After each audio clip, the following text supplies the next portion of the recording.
I've been notified that we do have a quorum.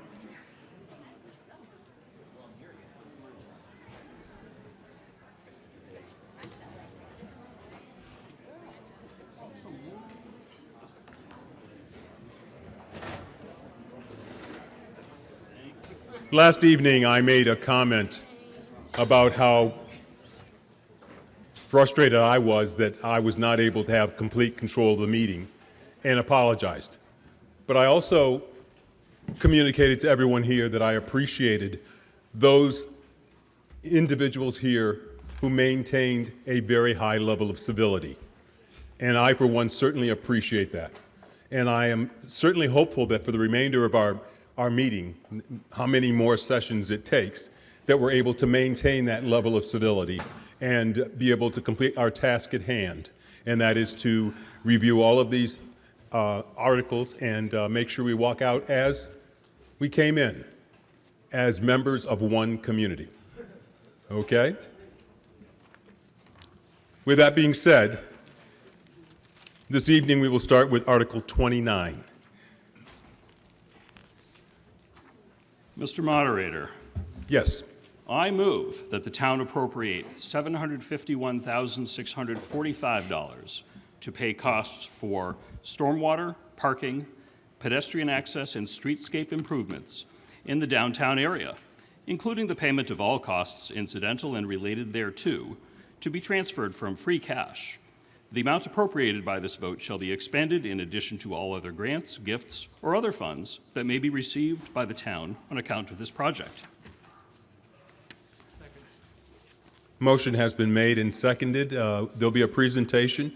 This is a different motion than we had in our warrant book. I will describe that now. Thank you. Sure. You may notice that the total dollar amount and the source of funding is a bit different than the original article. Recognizing the financial concerns of town meeting, we worked with the chair of the Master Plan Implementation Committee, the planning director, the town administrator, and the finance director, as well as town council, to reduce the project cost and scope. Town meeting opted to not move forward with 2 articles to be funded with free cash.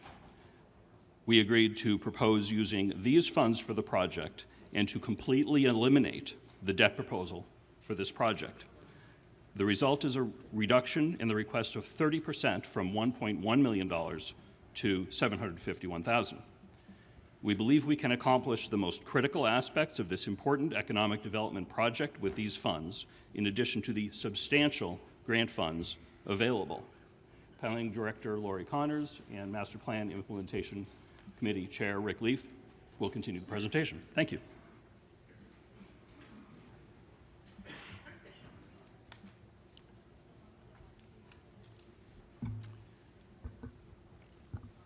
Thank you, Mitch. Good evening. My name is Rick Leaf, and I'm chairman of the Master Plan Implementation Committee, or the MPIC, as we've become to be known. And with me is our planning director, Lori Connors. The MPIC was formed by the Select Board after the most recent town master plan was completed in 2020 to review the plan and to work with the town to ensure that recommendations in the plan are implemented. Article 29, Streetscape Improvements for Blake and Pierce Street, proposes a project related to a key portion of the master plan that was completed in 2020. Can we bring up the next slide, please?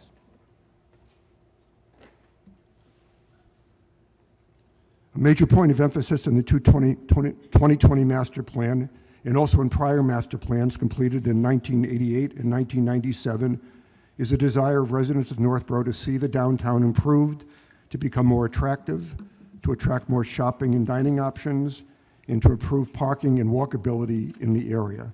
And behind me, you can see a statement out of the master plan referring to that input that we got from many public meetings we held during the development of the master plan. Can we bring up the next slide, please? In support of these goals, the MPIC, working with the town, commissioned the creation of a downtown revitalization plan, which was completed in 2024. This plan highlights as a key opportunity the area starting with the old town hall at 4 West Main Street, continuing down Blake Street to Pierce, and including the fire station on Pierce Street, which will become vacant when the new fire station is completed, and the municipal parking in War Memorial Park at the corner of Pierce and Hudson Streets. So if you look at the slide behind me, on the left-hand side of the pink area is the intersection of Blake Street and Main. And just above that, you can see where 4 West Main, the old town hall, is right now. And you can see the pink area proceeds all the way down Blake Street. And for the purposes of this project, it then makes a right turn and it heads down Pierce Street to the corner of Hudson, where there's a municipal parking lot and an existing War Memorial Park. The reuses of 4 West Main and the fire station connected together by an improved Blake Street offer a real chance to begin the process of creating a downtown consistent with the vision of a revitalized downtown which residents had expressed in the last 3 Northborough master plans. Article 29 presents the first step to be taken in realizing this vision by making improvements on Blake Street and Pierce Street which support future redevelopment in this area by improving the attractiveness, the walkability, and parking in this part of town, and by demonstrating that Northborough encourages revitalization of its downtown. Approval of Article 29 will begin the implementation of a major section of the master plan prioritized by the residents of Northborough. And at this point, I'll turn the presentation over to Lori to talk about the details of the project. Thank you, Rick. So once again, my name is Laurie Connors, and I'm the planning director here in Northborough. So the next few slides are meant to show you the existing conditions along Blake Street and Pierce Street. So this first picture shows you Blake Street from the intersection with Route 20. On the left-hand side, you see 4 West Main Street, which the town acquired about a year ago. It's a largely vacant 5-story building. The only use that is currently in the building is a dentist's office.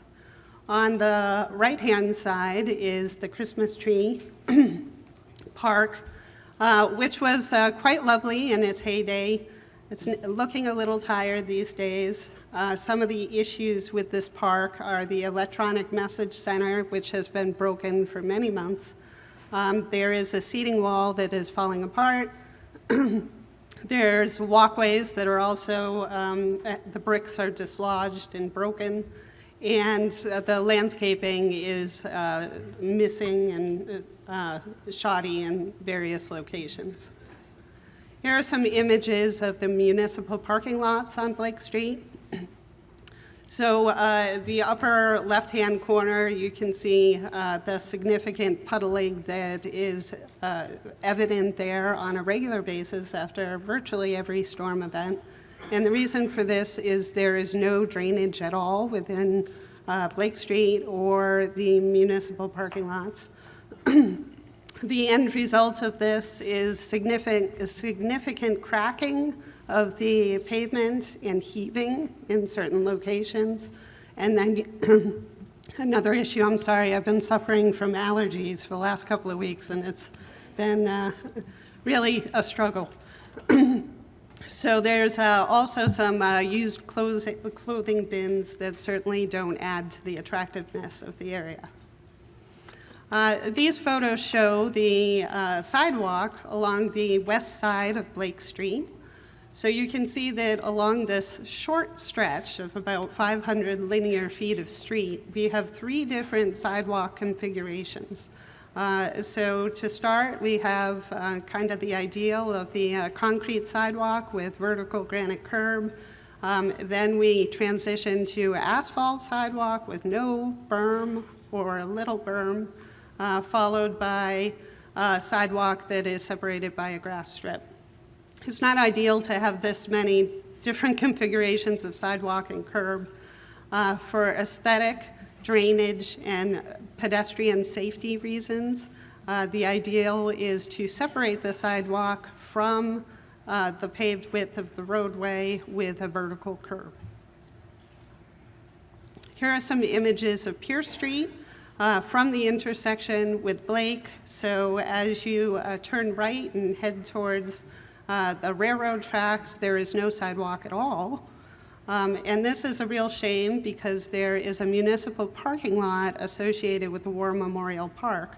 that would really help alleviate our public parking problem in the downtown if there was an accessible route, a pedestrian accessible route to the downtown.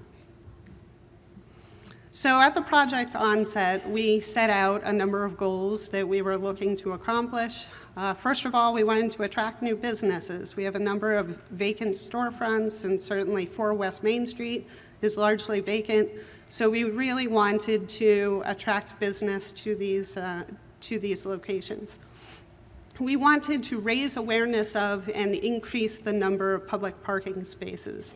Most people don't know that the lots along Blake Street and Pierce Street are municipal parking lots.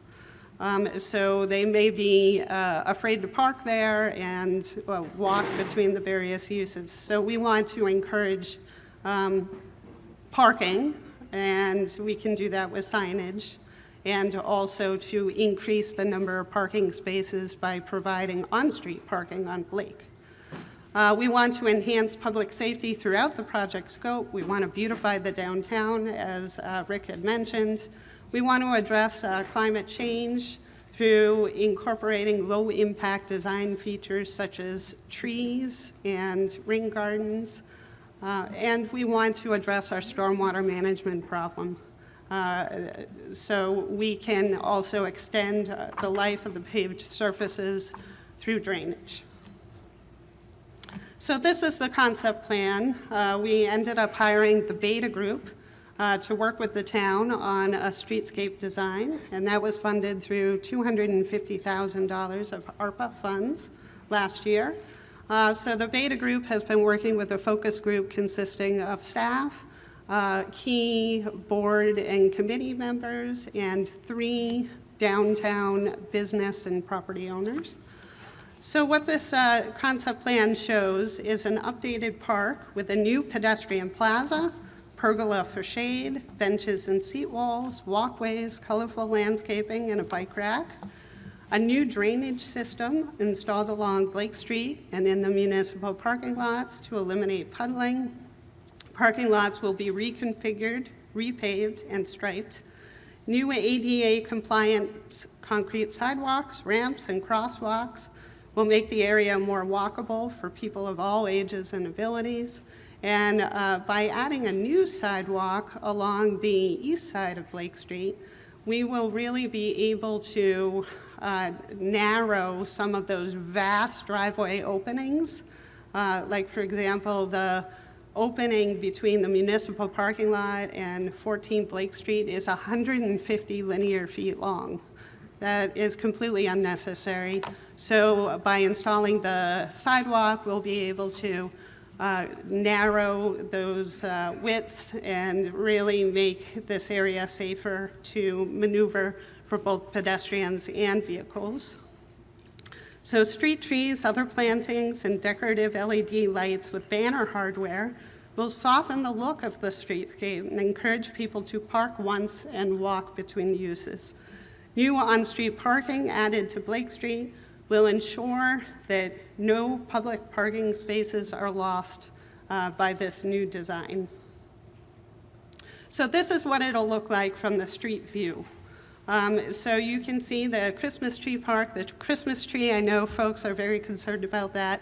It will remain. This proposal does not include cutting down that Christmas tree. But you can see a significant new landscaping. This is actually the view from the intersection with Route 20 and 4 Blake. On the left-hand side, you can see seating walls for pedestrians outside of 4 West Main. There's also a pergola. The perpendicular parking will be converted into diagonal parking. We will maintain the flagpole, of course. This is a view from about the midpoint. You can see the bike rack, the crosswalk, the pergola. This is a view from inside the pergola, so you can see what a nice environment this will be for gathering. We could hold concerts there, truck festivals and the like. And I know this is very popular for the middle school kids to hang out. So they'll have a nice space to be, and trash barrels. And here's another view looking towards Pierce Street. You can see the decorative street lights with the banners. And this is a close-up of the rain garden. So this is an innovative way to convert what is typically an eyesore. And what I mean is the catch basin, manhole, detention basin combination into an amenity. So this serves very well as an infiltration basin for stormwater flow, but is also attractive. So how much is this going to cost? Unfortunately, it's not free. So in total, when you put the design costs into account, it's about $2.5 million. $280,000 has been secured to date. As I mentioned, we did receive ARPA funds from the Select Board. And then we also got a $30,000 economic development earmark from the state. So that some of those funds are also going to pay for construction oversight. So the shortfall is $2.1 million approximately. Today, I submitted a $500,000 grant application to the Complete Streets program. I have also, a couple of weeks ago, submitted an MVP action grant. That's the aim of that grant program is to address climate change. And then this evening, I am asking for a municipal appropriation. Originally, that request was $1.1 million, but as Mitch had mentioned, we all heard the comments. So I think that we can still proceed with the bulk of this project by that reduced request. So that would pay less than 50% of the construction costs. I'm hoping to fill that shortfall with another grant. So why now? Downtown revitalization has been talked about seriously by the town of Northborough for 36 years. That was the first time it appeared in the master plan in 1988. The downtown has been waiting a very, very long time. So 4 West Main Street, as I mentioned, is largely empty today. And I think that that's actually a benefit. We don't want to be reconstructing the parking lot, the municipal parking lots, when that building is full. The ideal time to do that is now, where there is little parking demand in those municipal parking lots. And also the benefit is improving the streetscape sets the stage for the building's reuse. It will make the building more attractive to business. Inflation, the lesson learned from the fire department project, unfortunately, is that waiting will significantly drive up construction costs. Inflation is approximately 5% per year. Of course, with things that are happening on the national level, that inflation number may be low. Grant opportunities. There are grant opportunities available today that could fund the vast majority of the project costs. However, we don't know if those grant opportunities will be available in the future. So originally, when we were partially funding this with debt, the impact was going to be $17 per year, but now I'm happy to say there will be 0 tax impact from this project. So the domino effect, that's another reason why it's important to go forward with this project today.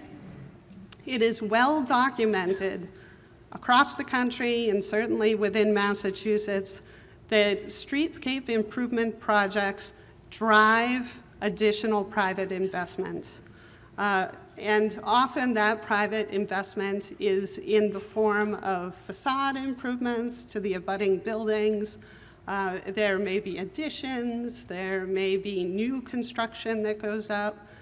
Certainly there are businesses that are attracted to the empty storefronts, and that means new jobs and a more vibrant and successful downtown. So how do I know this? From personal experience. Before I arrived in Northborough, I was the planning director for the town of Millbury for 16 years. And I embarked on a 2-phase downtown revitalization project. The first phase was completed in 2020 in the midst of the COVID pandemic. And then the second phase was completed in 2023. And I happen to live in Millbury, so every single day I drive through this downtown, at least twice a day. So I have been able to have a front seat look at the transformation of the downtown. And I'm happy to say that when we started the streetscape project, we had a number of commercial vacancies. Those vacancies are all gone. They've all been filled up with an exciting variety of businesses, including Spicy Water Distillery and Penny Pincher's Brewery.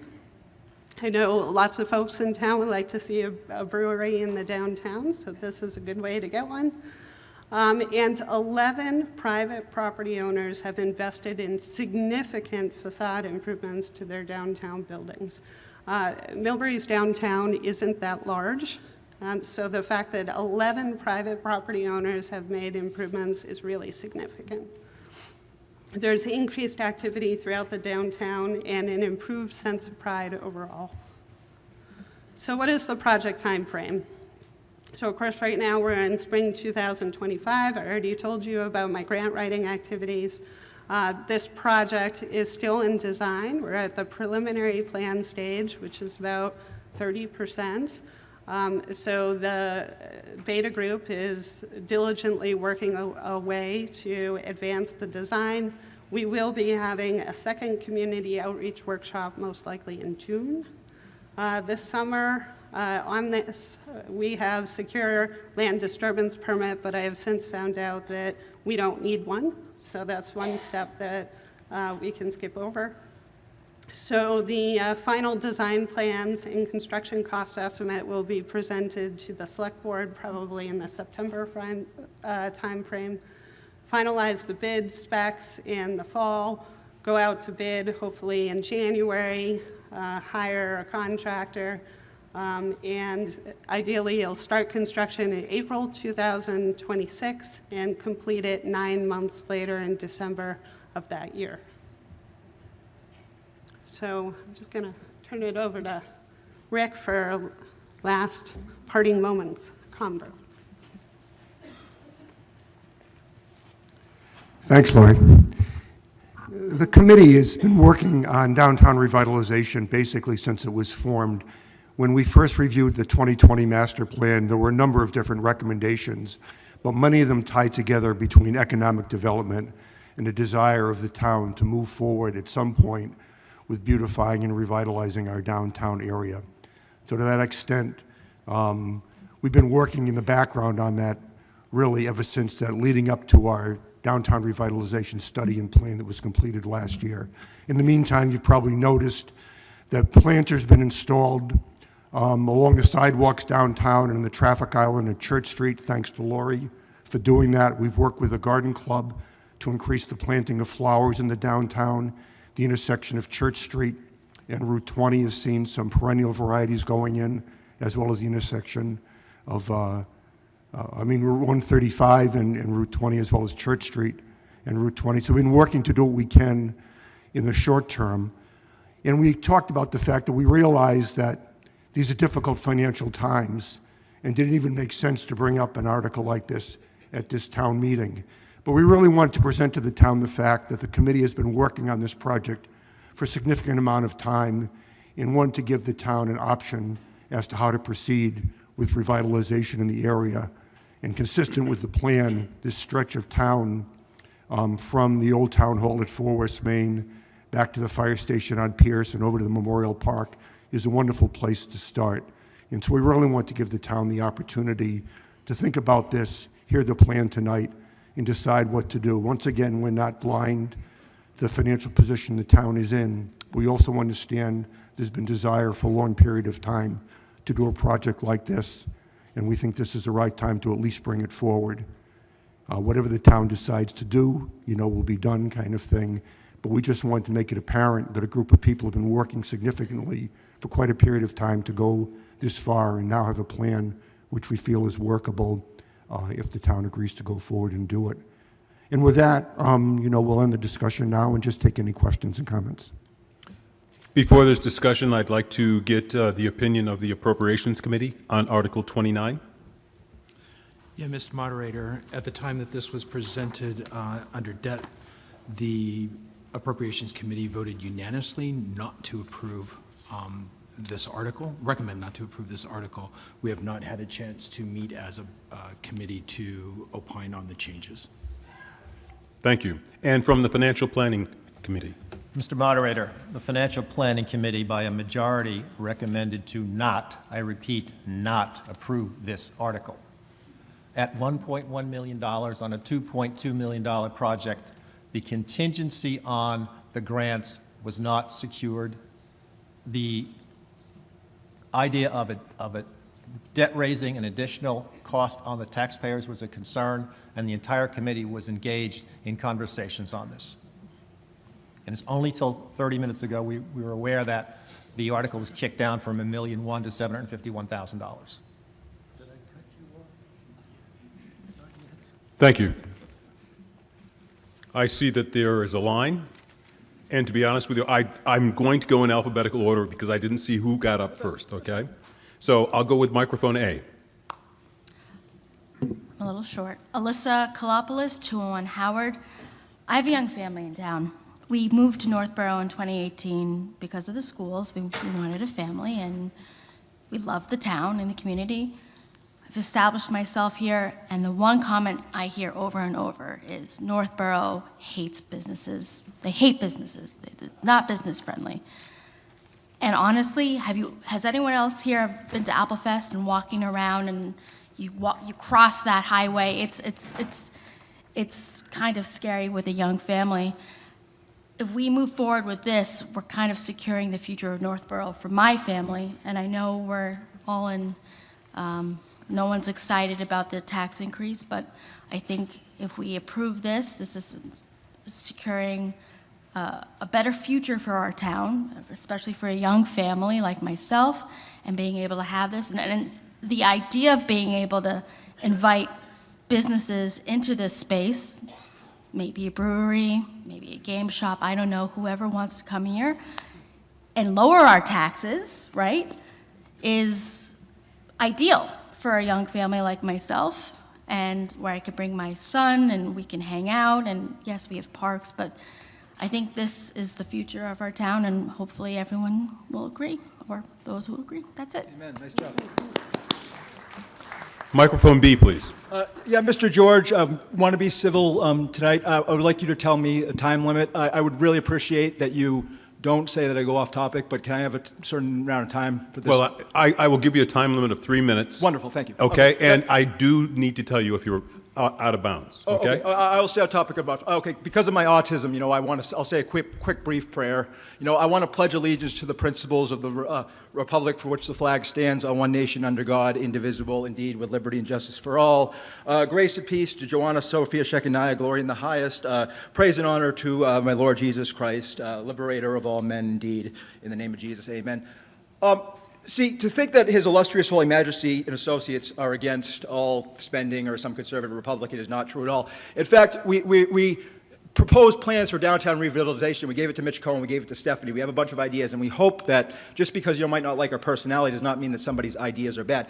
The design of this is good, okay? That narrowing the streets is good. The downtown needs to be more walkable. Absolutely, absolutely. The biggest issue with bringing businesses, unlike Millbury, okay, is all the cars in the road in Main Street. And as long as that's the case, downtown is not going to be walkable, okay? You have to kind of tear up that road, okay? And that you have to, this is a good start. I think that it costs way, way too much money. It can be done much cheaper, and I've offered ways through volunteer work. This is also an issue with regards to specialization and the issues behind specialization. You don't need a million feasibility studies to plant a bunch of trees. You don't need a million feasibility studies to show this, but the planting of more trees is good. I recommend more like kind of fruit trees, more native plants, more walkable space is good. Why don't we use natural stone from, the quarries, and have volunteers build the sidewalks themselves? You can do it for volunteer labor. It can be very, very cheap. Other than that, so the general design design, and I hope to be working with this design because this is a passionate thing of mine to create natural beauty. Things I want to suggest about parking is it's to make a parking garage at 77 Harvey Street, and then again cut down the parking as much as possible. And once you're able to do that, then you're able to attract the businesses. Also, it would be nice to get a train station here once again, to get the commuter rail to come up here, and the more pedestrians you get, and that makes downtown more friendly for small businesses, which of course we absolutely support. This can be beauty's in the eye of the beholder. This is a good design.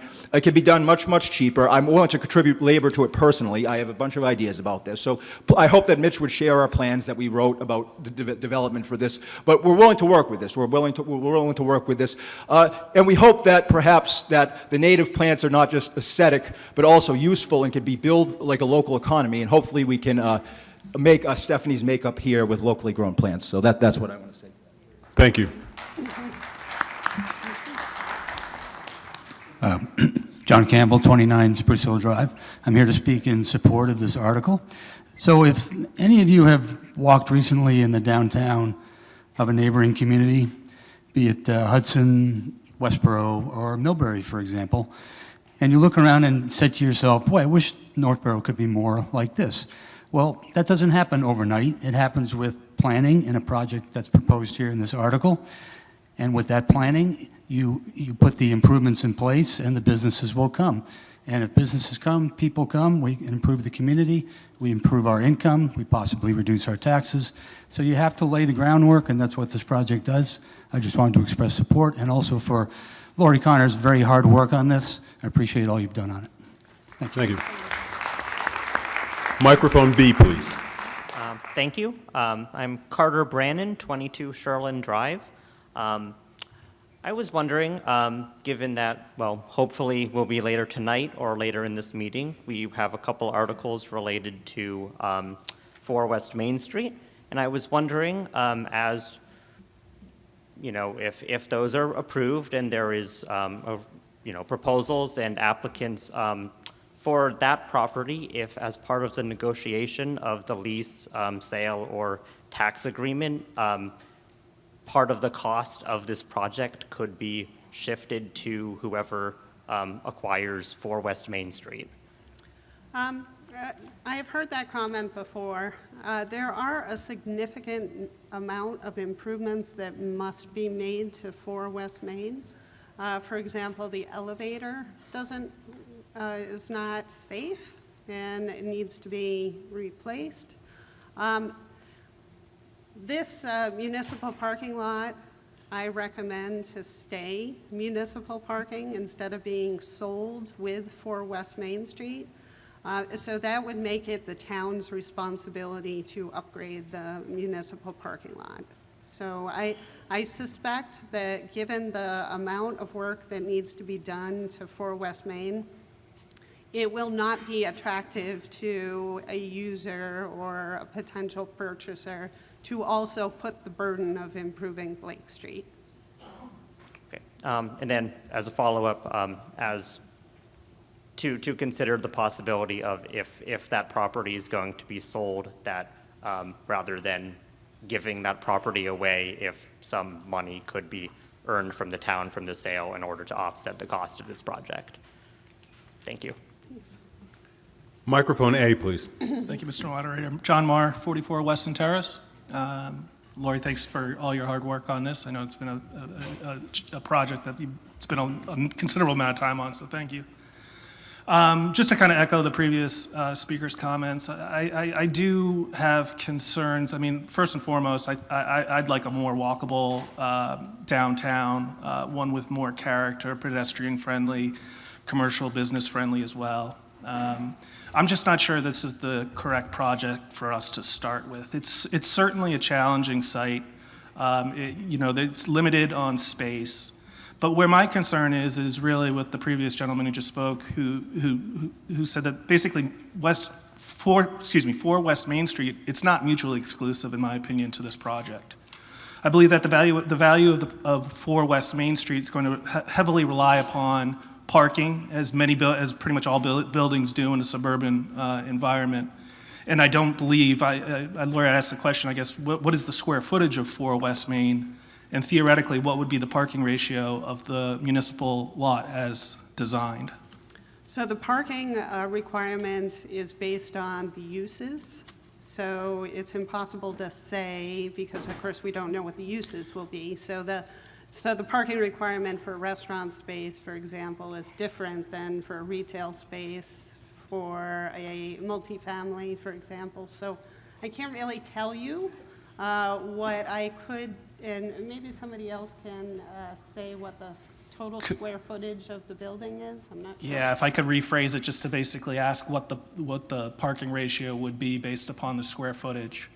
Well, I can tell you that this proposal has 47 public parking spaces. Okay. So that's total. That includes on-street and off-street parking spaces that are municipal. Okay, because I do really particularly feel that the more available parking, obviously, the more attractiveness for West Main will beget. And just like the previous gentleman mentioned, that I do believe that it's kind of in the best interest of the town to kind of allow private business to generate value for that asset, and hopefully the town can subsequently get the social benefit of that private investment. Thank you. Thank you. Microphone B, please. Hi, Arlene Marshall, 162 Whitney Street. And I remember when that master plan was made, and this certainly seems to follow along in, towards achieving the goals of that master plan. Did I hear you correctly that if we approve this tonight, this doesn't have a tax impact? Correct. Correct, okay.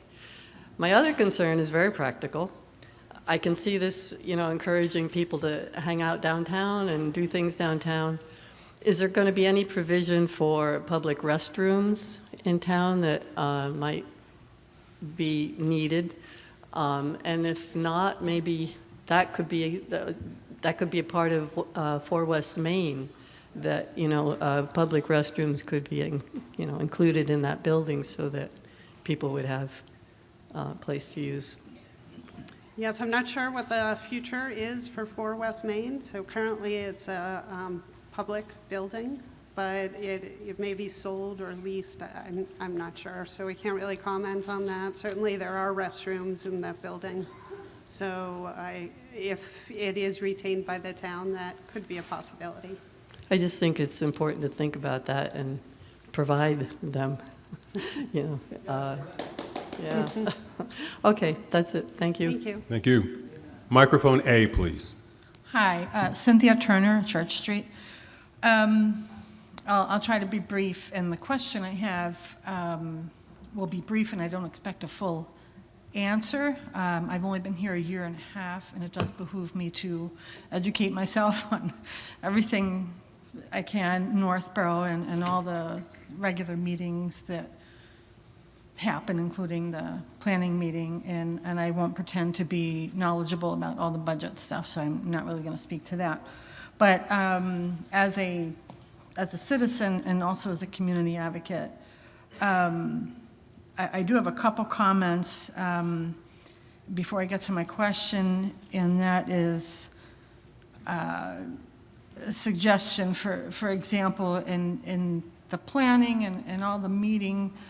I don't know if you are in touch with community-related organizations such as Strong Towns. Yes. Strong Towns has a presence in Arlington. I'm about to start one for Framingham. They're in Northampton. They're all over the place. But they're very focused on responsible, sustainable, and community-oriented towns, which includes walkability, a myriad of things. So I strongly ask that you connect with an organization, that organization specifically. Possibly there are more. I am concerned, I will voice a concern about the selling off of buildings. This will come up again when it comes to White Cliffs, for example. My feeling about government is I don't want them to own everything, and I'm very for very little government regulation, but necessary regulation.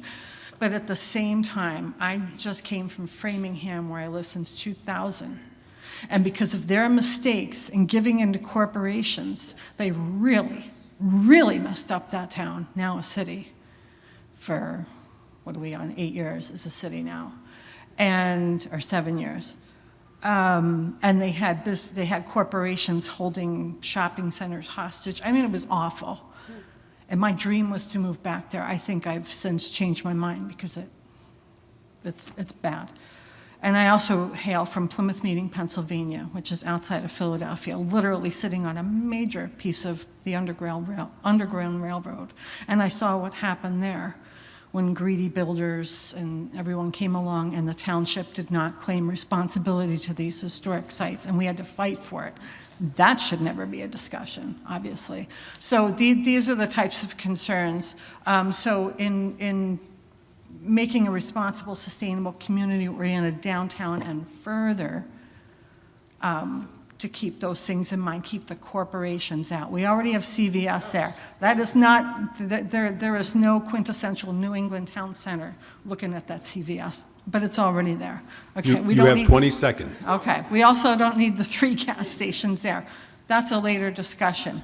But if we could keep it to small, local, independent businesses, and then this is just about approving the budget tonight. But my quick question is, approving or not approving, will there be opportunity to go through all this stuff at a later date? Yeah, so of course the design is already fully funded. So regardless of what happens here, we will proceed. We are under contract with the Beta Group. So we will complete the design and the bid documents. The challenge, of course, is when you wait, opportunities that are available now may not be available in the future.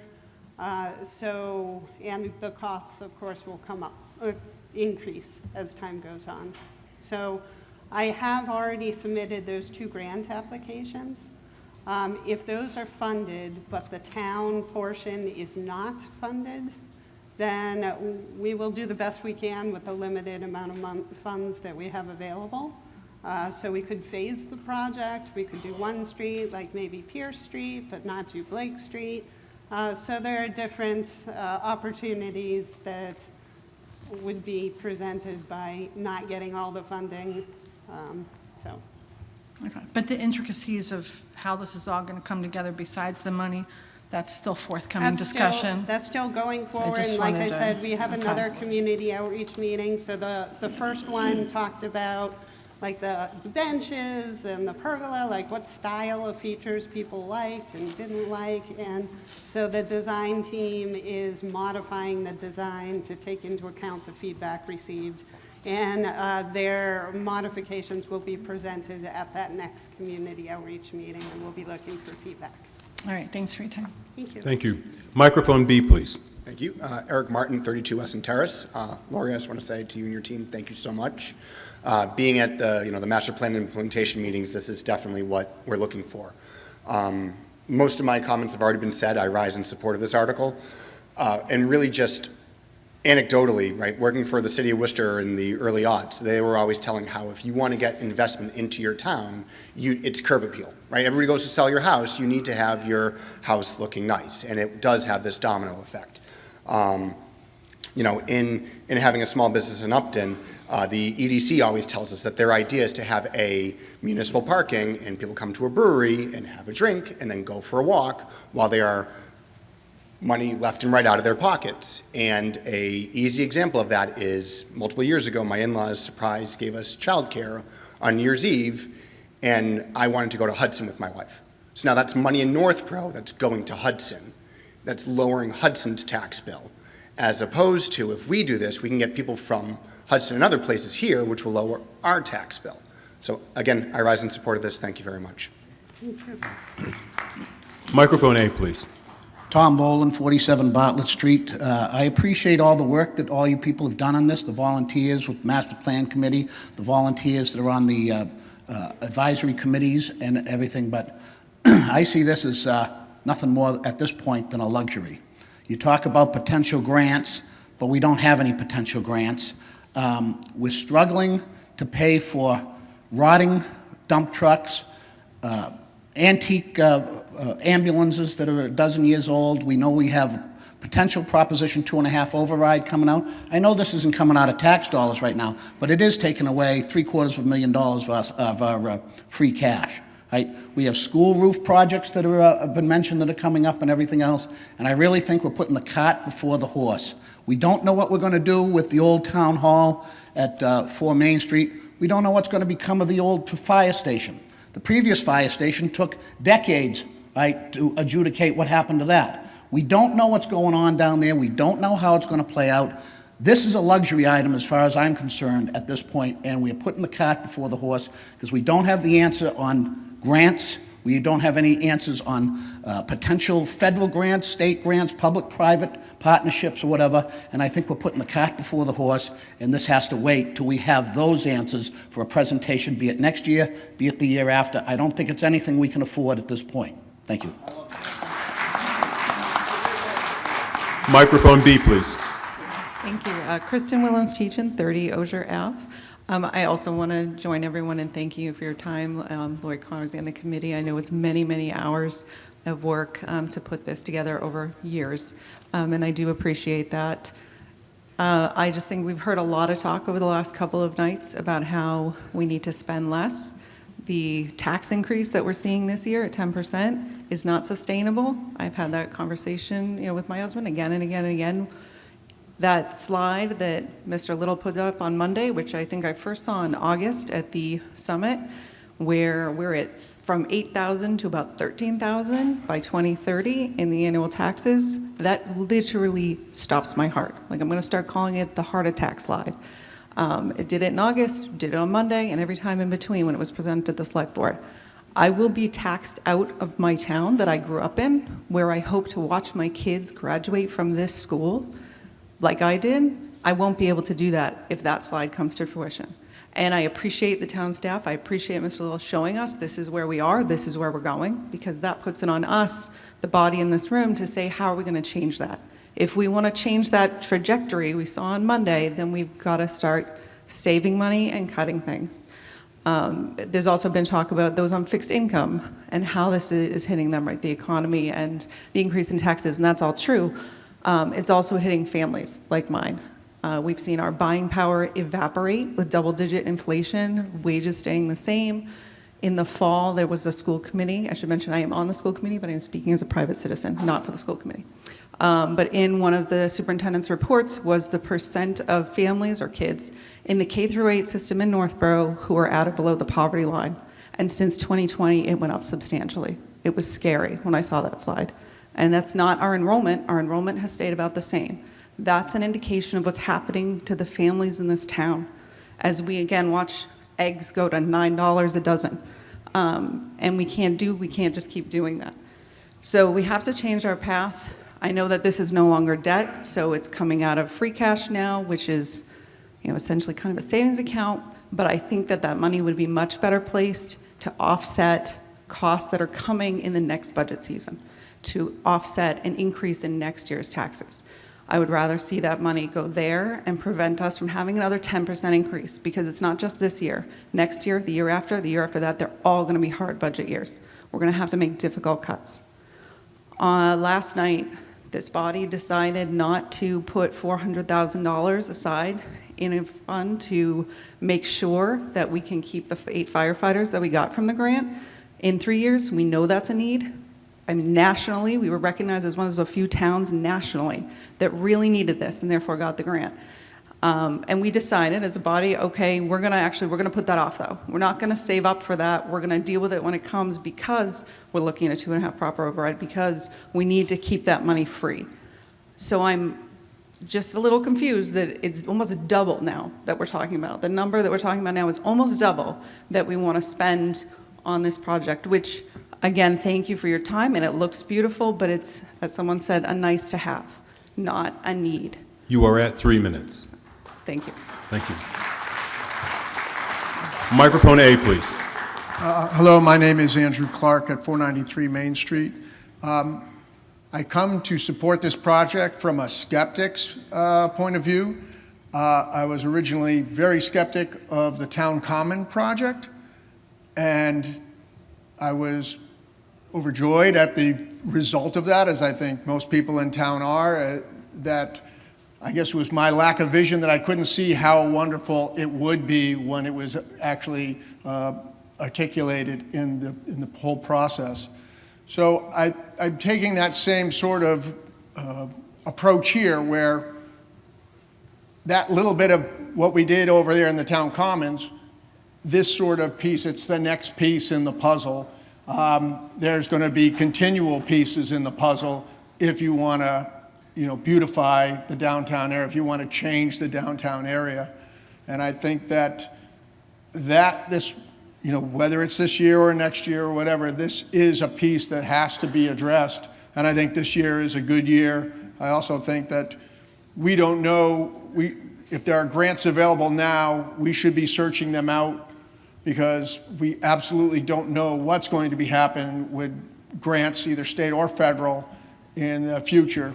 Because obviously they are, especially at the federal level, they're doing cost cutting, and that's going to necessitate stuff at the state level.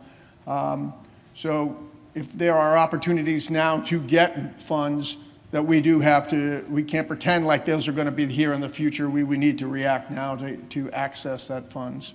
And again, with everyone else here, Lori and Rick, I really appreciate all the effort you guys have done, whether this project or on a daily basis. Thank you. Thank you. Microphone B, please. Susie Sislicka, 8 Emerson Road, and I want to state I'm on the zoning board. I'm also Community Affairs Committee. We do the tree lighting and PTOs, so I know a little bit about cost cutting.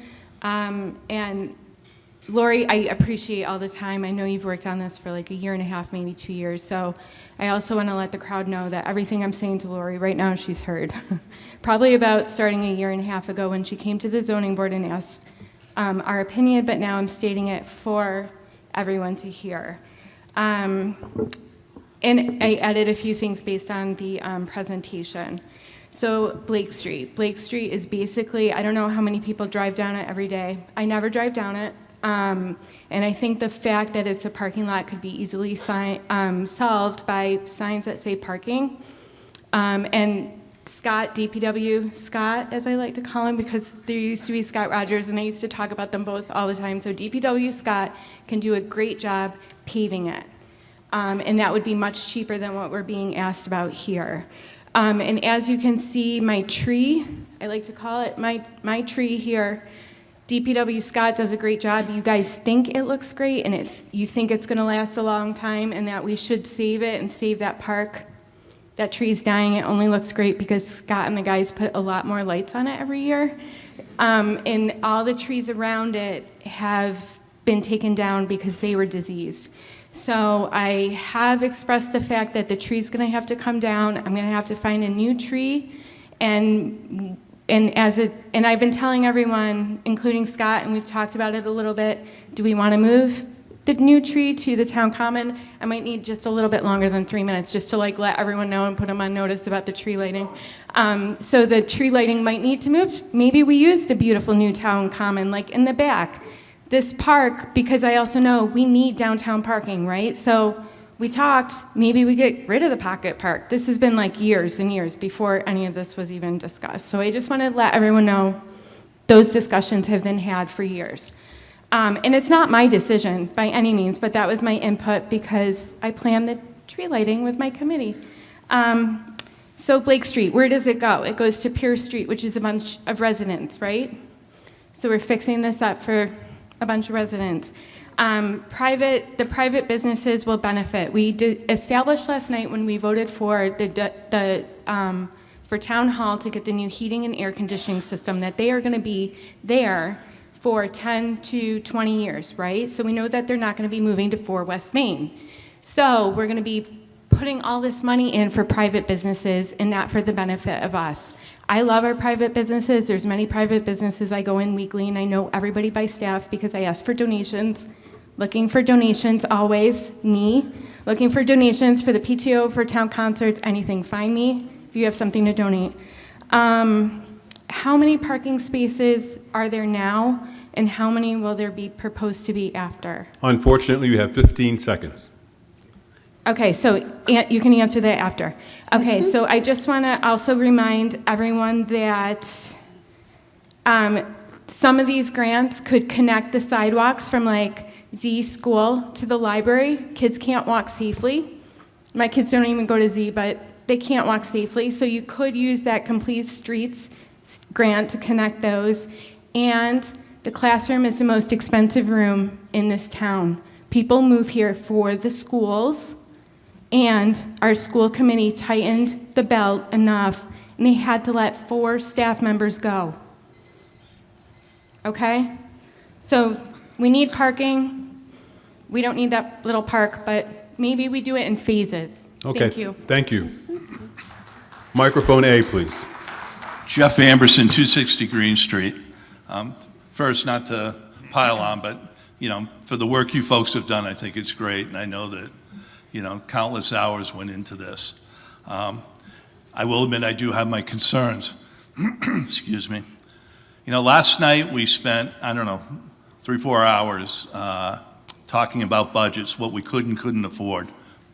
And, the one thing that really stuck out to me is when the fire chief got up and asked us to fund or to bank money for our firefighters, for 8 firefighters, the body said, nah, we don't want to do that. And to me, this is really it's a case of priorities. If we can't afford to spend $400,000 in order to keep 8 firefighters, I'm sorry, but I think this is, it may be a good project, but it's the wrong time.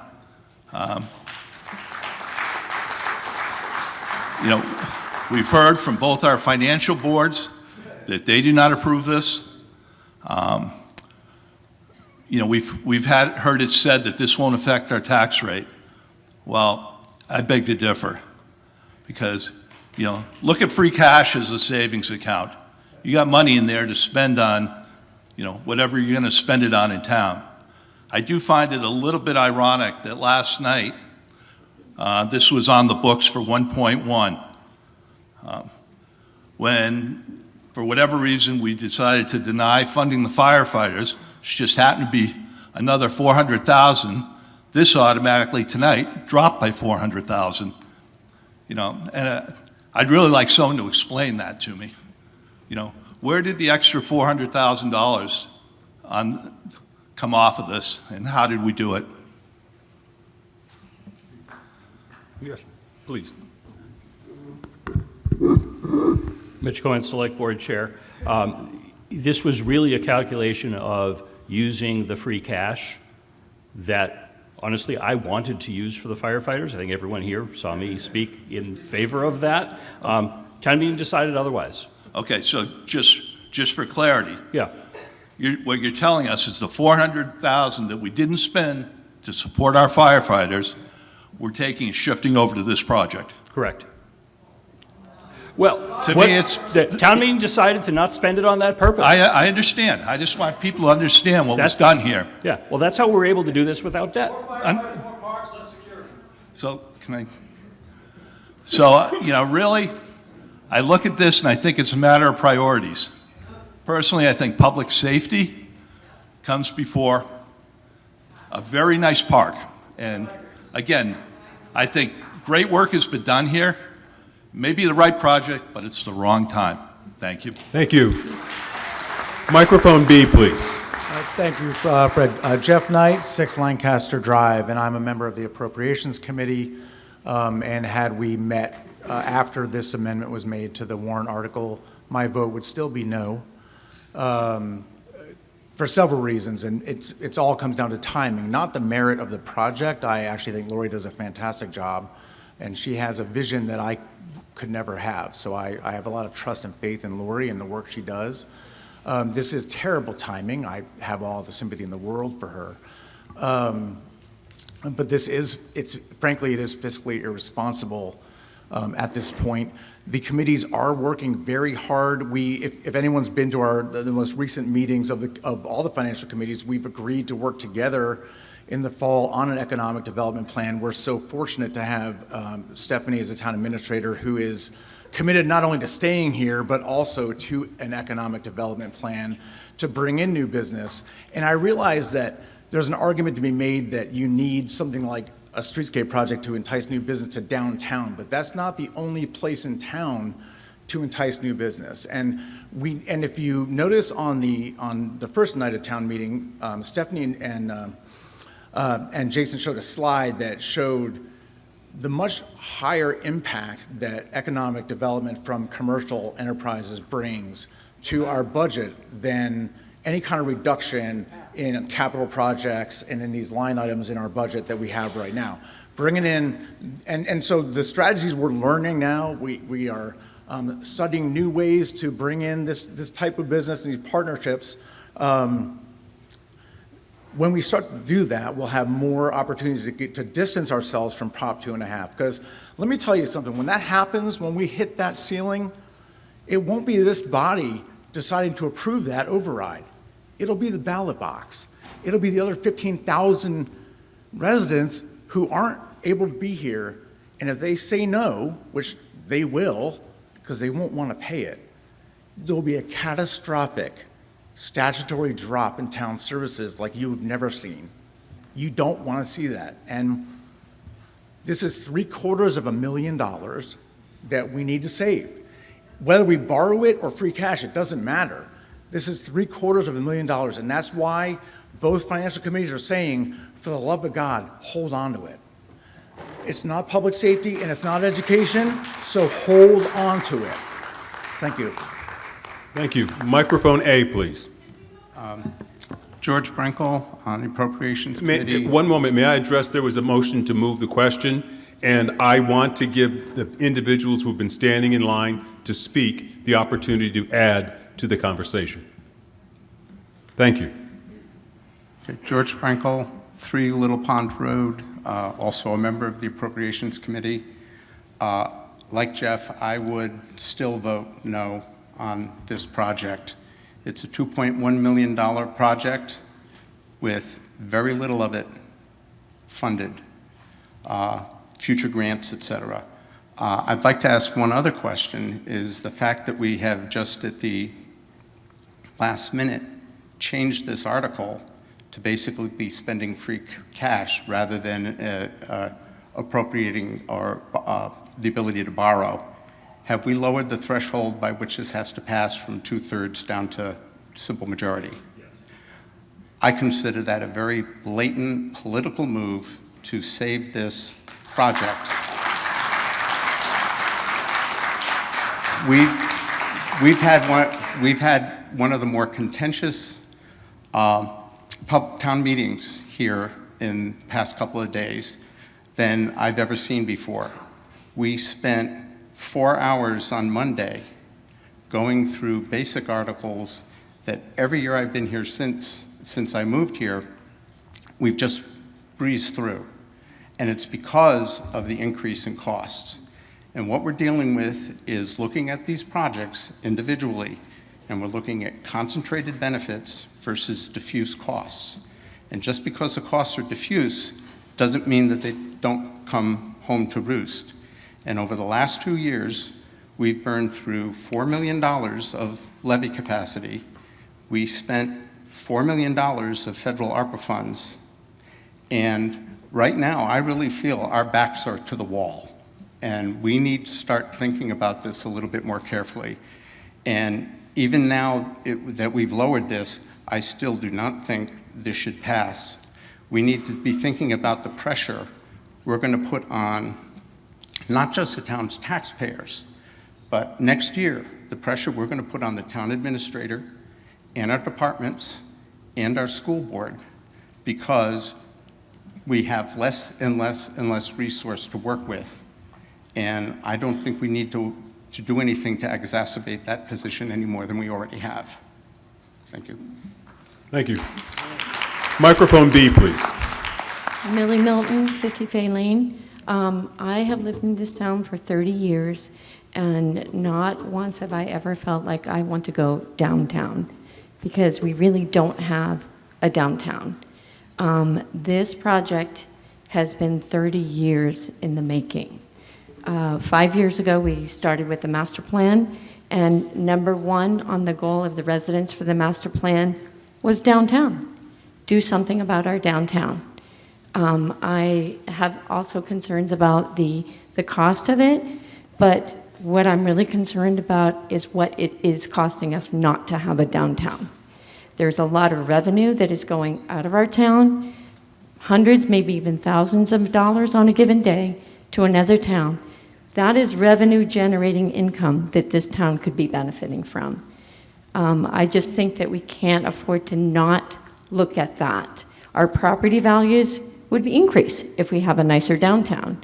I think people don't buy property in this town because we don't have a downtown. I think that this would be a great way to start, a stake in the ground. I think it's one of the only projects that we've put forth, or the warrants that we've put forth, that might actually bring money to our town rather than cost money. So. Thank you. Microphone A, please. No, excuse me, Norm Corbin, 35 Whitney Street. I've lived here 40 years. Since I've moved in here, the conversation has always been, why is downtown so ugly? I've been listening to that for 40 years. I live a 5-minute walk from downtown. I look at this scape and I think we need to do something. Blake Street is absolutely the ugliest part of the town right now. I know it's expensive, but I think it's going to draw in business. It's going to make it, it's just going to improve the community. And you know, I was on the master plan committee, and as Millie had just mentioned, when we did the master plan back 5 years ago, the major comment of everybody in the community was, what's wrong with downtown? And I think we need to start, this is to me a starting point to get us going on the right track. It's all about the community. It's about bringing in businesses. I'd like the community and businesses to also find a way to support this somehow. I just think it's the time. We need to do it. It's 40 years for me, 30 years for Millie. Anybody else who's lived in this town for a long time recognize, any of the old timers, all the townies, realize that the downtown is not what it used to be. And this is the first step to finally start to fix that problem. Thank you. Thank you. Microphone B, please. Kelly Gannett, 69 Northgate Road. I am the chair of the school committee, but I am speaking as a private citizen right now. I just want to recognize that Michael, he did an amazing job to open us off for the night. He spoke elegantly, he spoke passionately, and he did a really great job. And it really made me like reconsider and consider this option. It is beautiful, it looks gorgeous. The few questions I have is Fatouche, which is amazing, yummy if you're here, I love your food, and Dottie Jeans, are they in support of this as businesses? Because it is their businesses that are right there. So I was just curious if they were in support of this. Yes, yeah. So one of the committee members of the focus group is the property manager for 10 and 14 Blake Street. And they are interested in making similar improvements to their parking lot. So we've been discussing, Fatouche wants to do an outdoor seating area, and they would need to reconfigure their parking area. So we're in discussions about improvements that they want to make. Okay, so I'm glad that they wouldn't be put out for this. No. The other question that Michael made a great point about parking and how you're basically just kind of, it sounds like kind of repaving, maybe getting a little bit extras, but not a huge lot. In that back area, could they put a parking garage? Has that been explored to do that, to, you know, maybe not spend the money on the things? Because I know you mentioned that this money goes to the plan that's already in existence, so there's no changes from this point on. So there's another municipal parking lot that's across from the current fire station. So that was proposed by Weston and Sampson, who did the downtown revitalization plan, as a parking garage. The dollar figure for a parking garage is like $10 to $20 million. So certainly, you know, this is a $2.1 million project. So if it's not possible to get $715,000 of town funding for this project, then certainly I will not be going for a parking garage on the other property. And then lastly, I just wanted to say, this is kind of on behalf of my daughter. She wanted to join me today. They're learning about civics and social studies, so she wanted to do it. On our way here, she asked, when am I going to talk? And I said, well, first they're going to do the town, this Blake Street, and then I'll get up. And so I said, they're talking about, 1.1 million, because that was what the thing was originally on that. And she asked me, well, why can't they beautify the schools? Why are they beautifying this? So I'm speaking on behalf of my daughter for that, so I just wanted to put that on the record. Thank you. Microphone A, please. Thank you. Brian Cole, 4 Lawrence Street. A couple of quick questions. First, Ms. Connors, the grants you mentioned, are those matching, or if the town does not approve any funds, could we still get, for example, the $500,000 from Complete Streets? The Complete Streets grant is not a minimum required match grant. However, they like to see a match. Wow. So the MVP grant does require a match. Okay. So I used the design services as the match for that grant. So we could get both of those grants without these funds, but it would mean, a drastic curtail of the project scope. Right. Talking of this project scope, my next question is for Chairman Cohen, who I notice is drinking the town water tonight. The total dollar amount of this article has gone down 300, whatever the number is. Do you have a sense of what's on the chopping block? Well, I can tell you. Yeah, I would refer to planning director. So the MVP grant, what I applied for that was the park improvements and drainage improvements. Oh. So what I applied for the Complete Streets grant is the sidewalk improvements at the bike racks and the little walkway that goes through the War Memorial Park. Right. So if those projects get funded, but the town appropriation does not get funded, then there will be no reconstruction of the municipal parking lots, and there will be no sidewalk improvements on Blake Street. Very good. Okay. I want to make sure that your question was answered appropriately. I heard it as the difference between the 1.1 million and the 750, what got cut out of that. Yes. Was that what you were asking, or are you Yes. asking what happens if nothing gets funded? Well, both. Okay. Now, if the MVP grant is matching-ish, then that's good to know. But I would also like to know where the $350,000 is coming out of. So the difference in the cost from the 1.1 to the 350, of course, we haven't decided at this point what would come off. Right now, we're in preliminary design, so we have a long way to go with the design. So, Gotcha.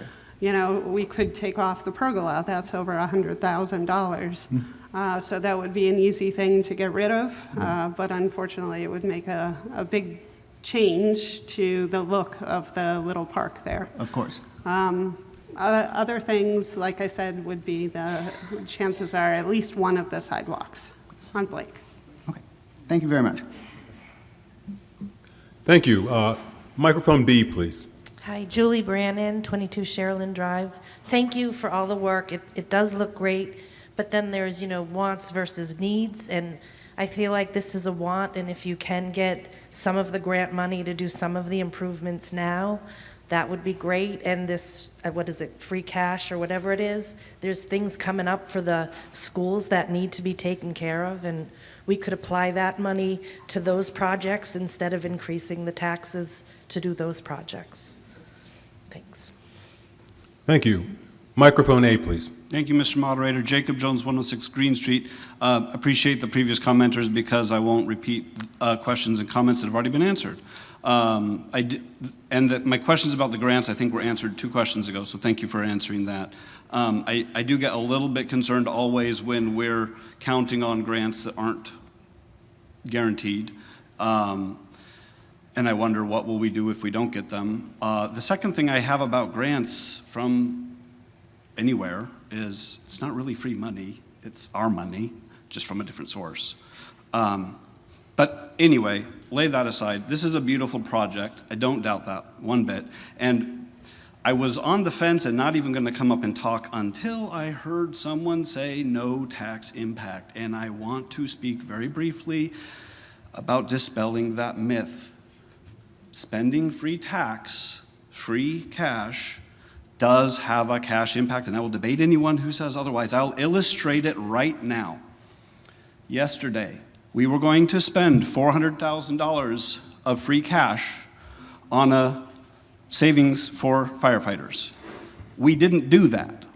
And as a result, that free cash became available, as we heard someone say, to help fund this one, which the chain reaction of that meant we didn't have to get debt, which would have had a tax impact. Therefore, by not spending the free cash on the firefighters, even if this passes, that had a tax impact, savings, by not having to go into debt in this case.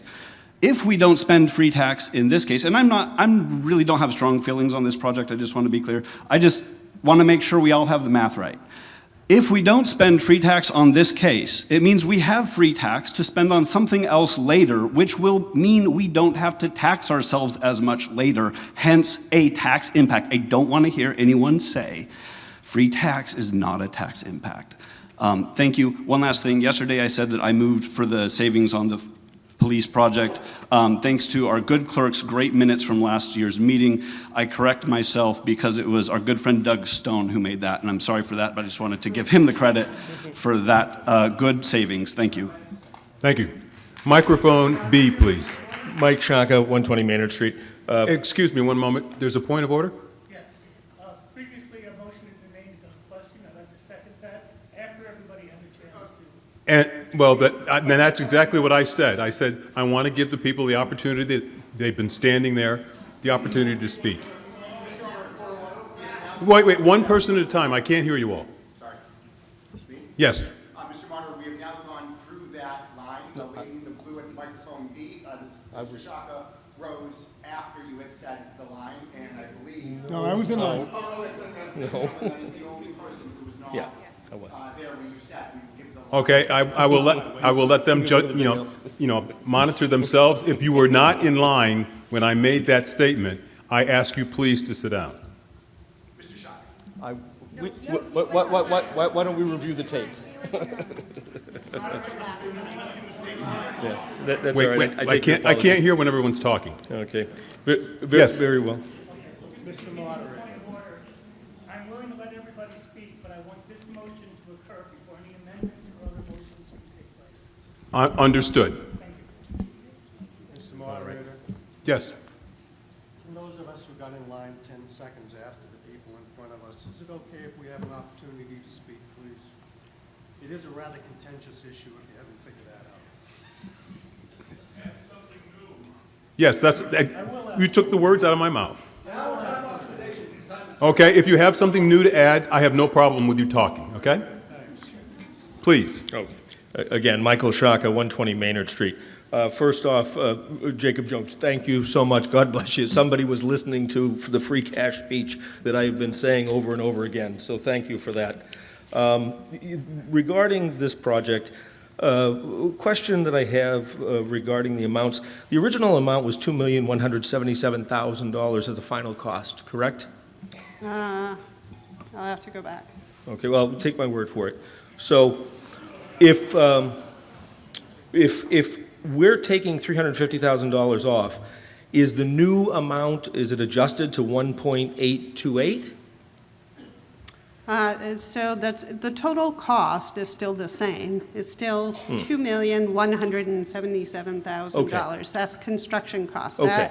That's the shortfall that has no funding source as of this point. Okay, and so for those of you that were here, I think it was last night, when I gave the example of the best way to boil a frog, slowly, that's what this is, okay? What we're doing is we're kicking the can down the road. It's like a crack dealer. We're initially, catching everyone on this free cash, and it's only, $500,000 or whatever it is initially, and then it's still, at the end of the day, the amount's got to come $2,177,000 at a time that we have a 10% increase, we've been told that it's all but certain that we're going to have 2.5% overrides. If you looked at the chart that Mr. Little put up the first night, it was essentially a hockey stick. Over the past 10 years, I mean, it was essentially double. Before the end of the decade, those projections are going to probably be about $15,000 for the average tax bill in the town of Massachusetts. 5 years goes by like that. Okay, is everyone ready to pay that? I commend Mr. Rappa for your comments with regard to the candor of the committee as well as the appropriations. If the Appropriations Committee and the Finance Committee are making these recommendations, we need to listen to them. This is not the time. I'm going to make another point that you had mentioned about bringing businesses in by that beautification. I've got a real spoiler for you. 3 of those pictures that you put up, I own those buildings. And the one that had the flowers on the shop has been vacant for 2 years. The improvements that were done there. Are you talking about in Millbury? Yes, in Millbury. Okay. Yes. And those improvements did nothing to add to my tenants. Well, I have to say it made for a more attractive downtown. It did, absolutely. So, I think it's beautiful, but I'm yes. telling you firsthand that so I'm sure that's a big spoiler alert for you, but that's the fact. Okay, you're at 3 minutes. Okay. The last point that I'll make is okay. All right, fine. The public sector can never do things as efficient as the private sector. Microphone A, please. Hi, Mr. Moderator. My name is Michael Horgan, 17 Reservoir Street. First off, I just wonder what would happen if I walk into my bank and say, I want some free cash. I'm not sure how that really plays out, but anyways, on just a quick note on that, is as I do think things are coming down the line. We're going to lose grants. We're going to lose state funding. Things are happening as we see in the news every day, and this money that we have, we're going to need for something. I've been in this town, except for a few short stints, of my whole life. And yes, downtown is ugly and it's horrible, and right now it's just a pass-through, really, for people to get from 290 over to Route 9, and that's the fault of other projects that happened a long time ago. My concern with this project is I don't see the larger vision. I hear a lot of talk that it will, if we do this, it will attract businesses, but we really need to present it as that whole plan and the holistic approach. This town makes a lot of decisions. We bought White Cliffs, we bought 4 West Main Street without a clear vision of what was going to happen, and I see this as the same thing. It's just spending money now without a clear vision of what's next. One of the things that, from my understanding, that's prevented those redevelopment in downtown in the past is lack of parking. And that's always been the case. And I don't see that this is really increasing the parking availability downtown. The other note, I heard a comment earlier that there was some conversation about making sure we have the right ratio of parking there for West Main Street.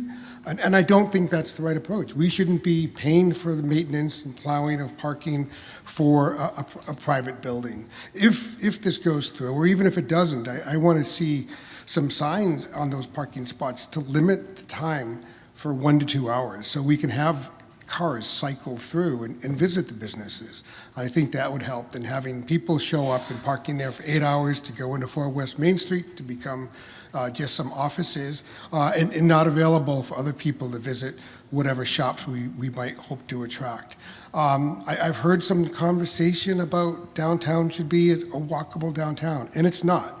And these are mistakes that we've made. We put CVS back off the sidewalk. So if you're on the sidewalk, you've got to walk through a parking lot to get to the business. I want to see zoning to pull those buildings and the development closer to the sidewalks so people can walk down the sidewalk, go into a building. Parking should be behind these buildings, not in front. It's ugly and it's inefficient for the pedestrian vision that we envision that we want to have downtown. But I just don't see that.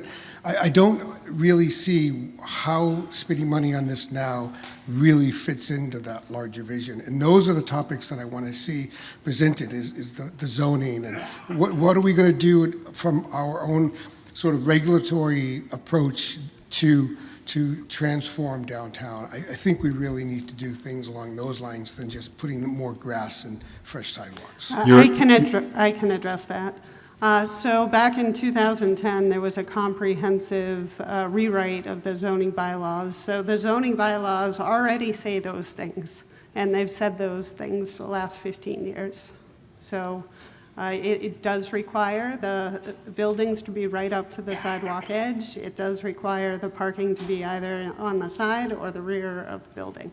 Okay, and I just don't see this presented with that bigger vision of what we look at for downtown. We only have control over the public realm, so we can't take over private property and demand that they knock down these buildings and redevelop them. That's not the place of municipal government.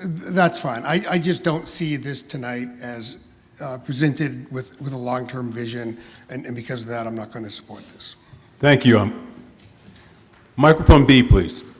Lisa Maselli, 13 Maple Street. Again, I want to thank all the time and energy that you put in and Rick put in and all the MPIC people put in and the signs they put out, because we would love to see a more beautiful downtown. If this doesn't pass tonight, I do hope that we can take the monies that we do have, such as the $30,000 for wayfaring, put signage up, and let people know that there is a municipal parking lot, because we've never done that. I'd like to see the striping put back to show people where to park and not across everything. And maybe work toward even opening up some of that area of taking away some of that pocket park to make some more parking, because I think we really need to get more than 45 parking spaces there. But thank you very much. Thank you. Microphone A, please. Hi, everybody. Mike Tejan, 30 Osier Ave. I'm a member of the Select Board, but I'll be speaking just for myself. You know, and I'll be brief. I'm not looking to rehash everything that's been said and let these people behind me speak. I have great respect for you, Lori, for Rick, for Chairman Cohen. You know, I just disagree. I also think we lose some level of credibility when we came to a town meeting with an article asking for almost $1 million in debt as a need that became 750. Why wasn't it 750 walking in the door? You know, I think we lose some credibility there, unfortunately. We've heard from appropriations, we've heard from financial planning. I tried at our last select board meeting a couple weeks ago to have an official vote from the select board. This is the largest article we've had, capital improvement article we've had. My colleagues declined to take a vote. So I wanted to stand up here as a member of the select board to give you a straight, direct answer, opinion of what I think. I am not in support of this article, and I think you should vote against it. Thank you. Thank you. Microphone A again. Hi, Jack Backstrand, 76 Cedar Hill Road. I can't thank the boards enough for all the work that they've done, and I say that in order to stand in good graces with my wife, who was on the planning committee. New information, somebody said I need to say something new. I think if anyone in this room has had the courage to look at... Please use the microphone. I'd say if anybody in this room has had the courage to look at their 401k lately, you know that we're in difficult financial times. That the odds of a recession are anywhere from 30%, as projected by JP Morgan, up to 45% from Goldman Sachs. I've also seen 60% from Apollo Investments.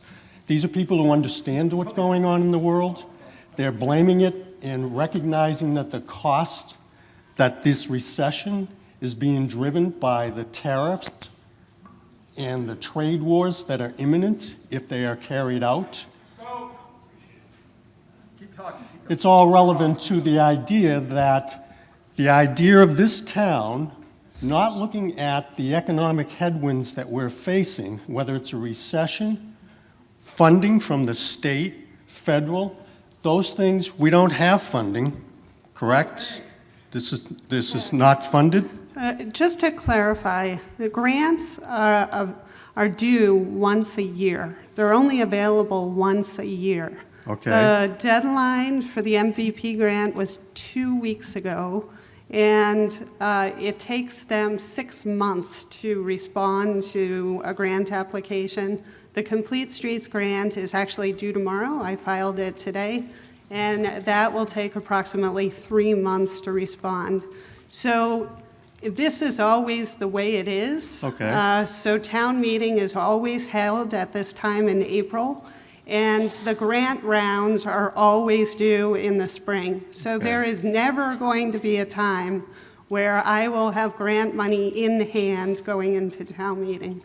Just wanted to clarify that. So let's put that into perspective. We know that the state government has built a budget that takes into consideration all of what you just said, the availability of funds, what they have to provide to the towns and cities, and what they have in their budget is enough to cover that, but no more. And it's certainly there are contingencies in those budgets that say if inflation reaches this point, we're going to have to execute contingency plans, whether that's cutting of police, fire, hospital, whatever it may well be, teachers.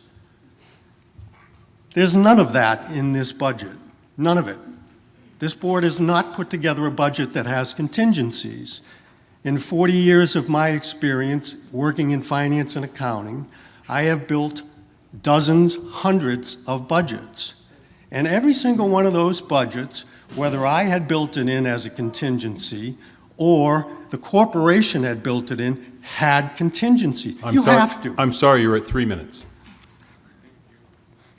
My only point is this. I can't support this. It's a matter of timing. The timing is bad.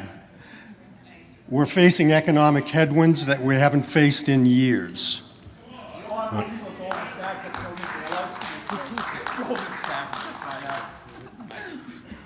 Microphone A, please. Yes. It may be helpful for the planning director to respond to the concern as to whether projects from the municipality typically include contingency amounts.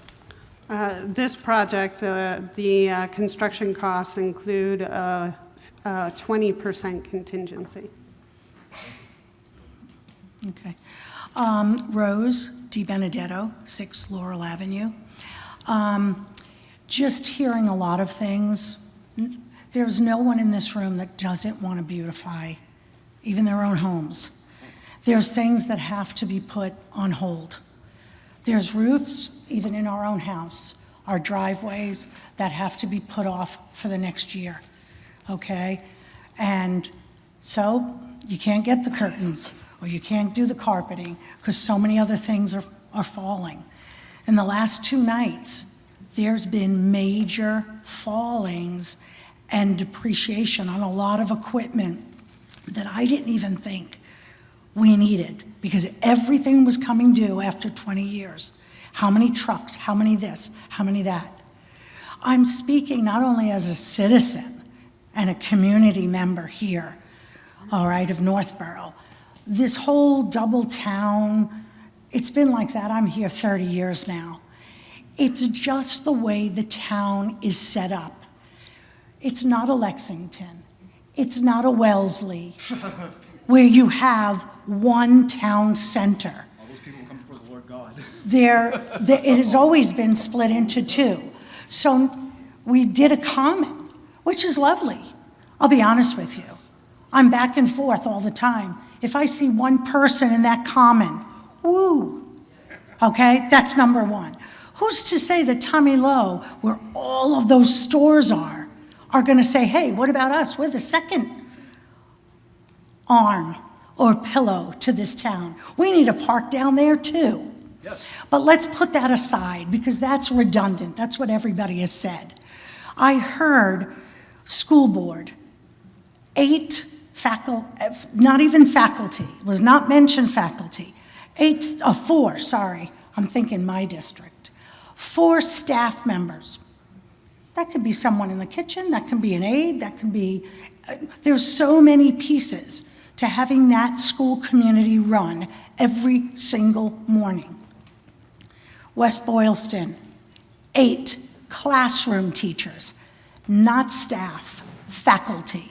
Hudson are going through their major cuts, faculties. Yes. Okay. You've All of that. You've got 15 seconds. Those are educators that are being cut, all right? That is what's happening around us. So to look at $1.2 million, I have to say, it is bizarre that we are living with sunglasses that are just looking forward because you want a pretty flower pot. The other thing is, I'm sorry you've exceeded your time limit. Oh, okay. Okay? All right, well, Thank you. that playground on 135 was, oh, let's build it. We had to fund for that. We are Okay. moving on. Thank you so much. There was a motion, this gentleman over here, to move the question. Long ago and far away, yes. So we have the question. Is someone talking? I can't hear it. Okay. We have on the floor right now a motion to move the question. It has been seconded. We have voted on those motions in the past couple of days, so it should be pretty straightforward. It is a majority vote. I'm sorry, it's a 2/3 vote for moving the question. And once that happens, we'll know what to do with the next step. Okay? Do we have the graphic ready for that one? Okay. So this one is moving the question for Article 29.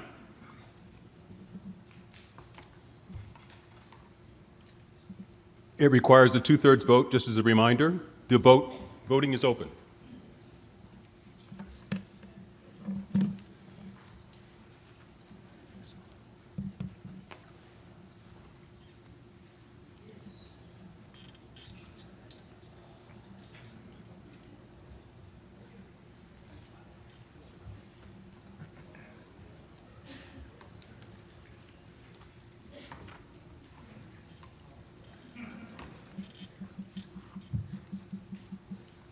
It looks like the voting has slowed and come to a stop.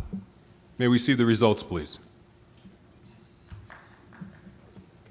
The motion to move the question passes by the necessary 2/3 vote. Now we move to Article 29. And Article 29 is not a 2/3, it is a majority vote because of the change in the presentation of the motion. Is everyone clear on what we're voting on? Okay, the voting is open.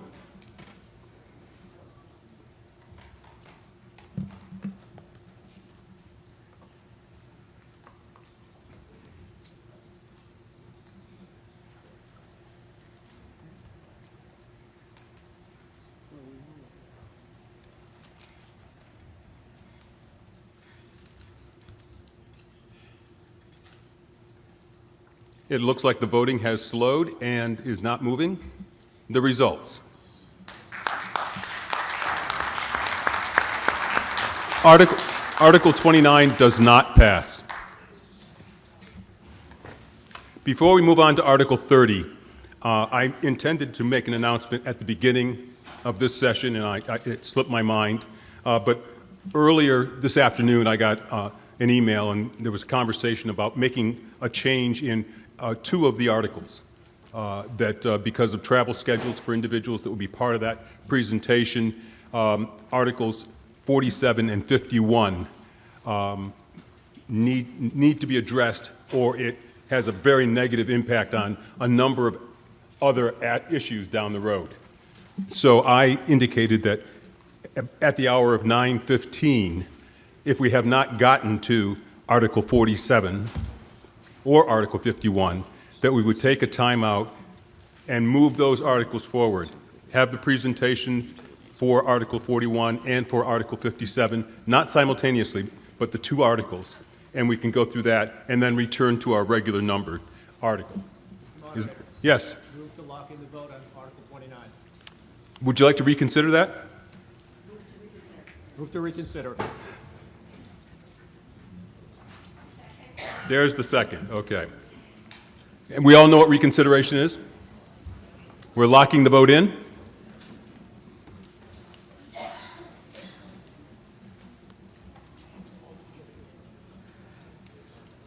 It is counterintuitive. If you want to reconsider this and have more discussion about the article, then it is a no vote. If you do not want any more, the other way around, I'm sorry. It's a yes vote if you do not want this discussed anymore, okay? It's a no vote.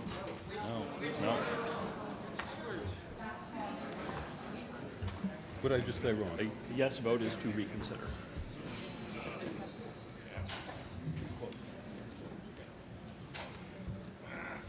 My mind was thinking, my mouth wasn't. A no vote means that it cannot be reconsidered at any other time for the length of this particular town meeting. A yes vote says it may be considered at any time during this particular town meeting, and that includes any sessions after this evening. Have I confused you, or are we clear? Clear. Thank you. Do we have the graphic? There we are. Okay, perfect. The voting to reconsider Article 29 is now open.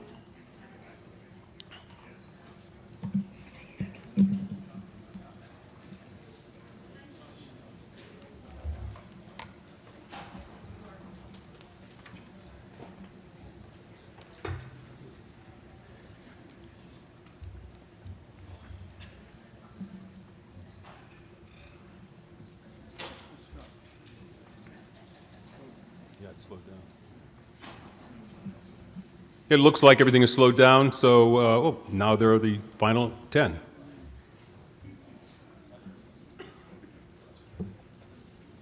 Okay, let's look at the results. The motion to reconsider Article 29 does not pass.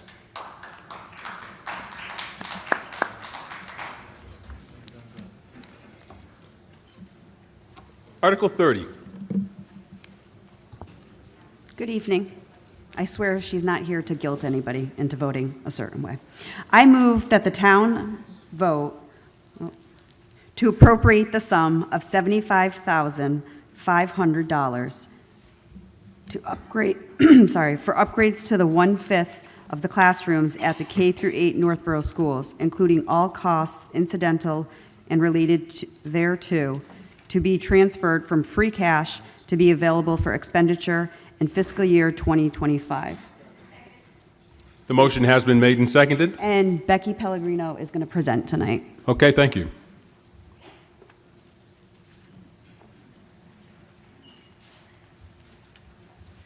Hi, good evening, everyone.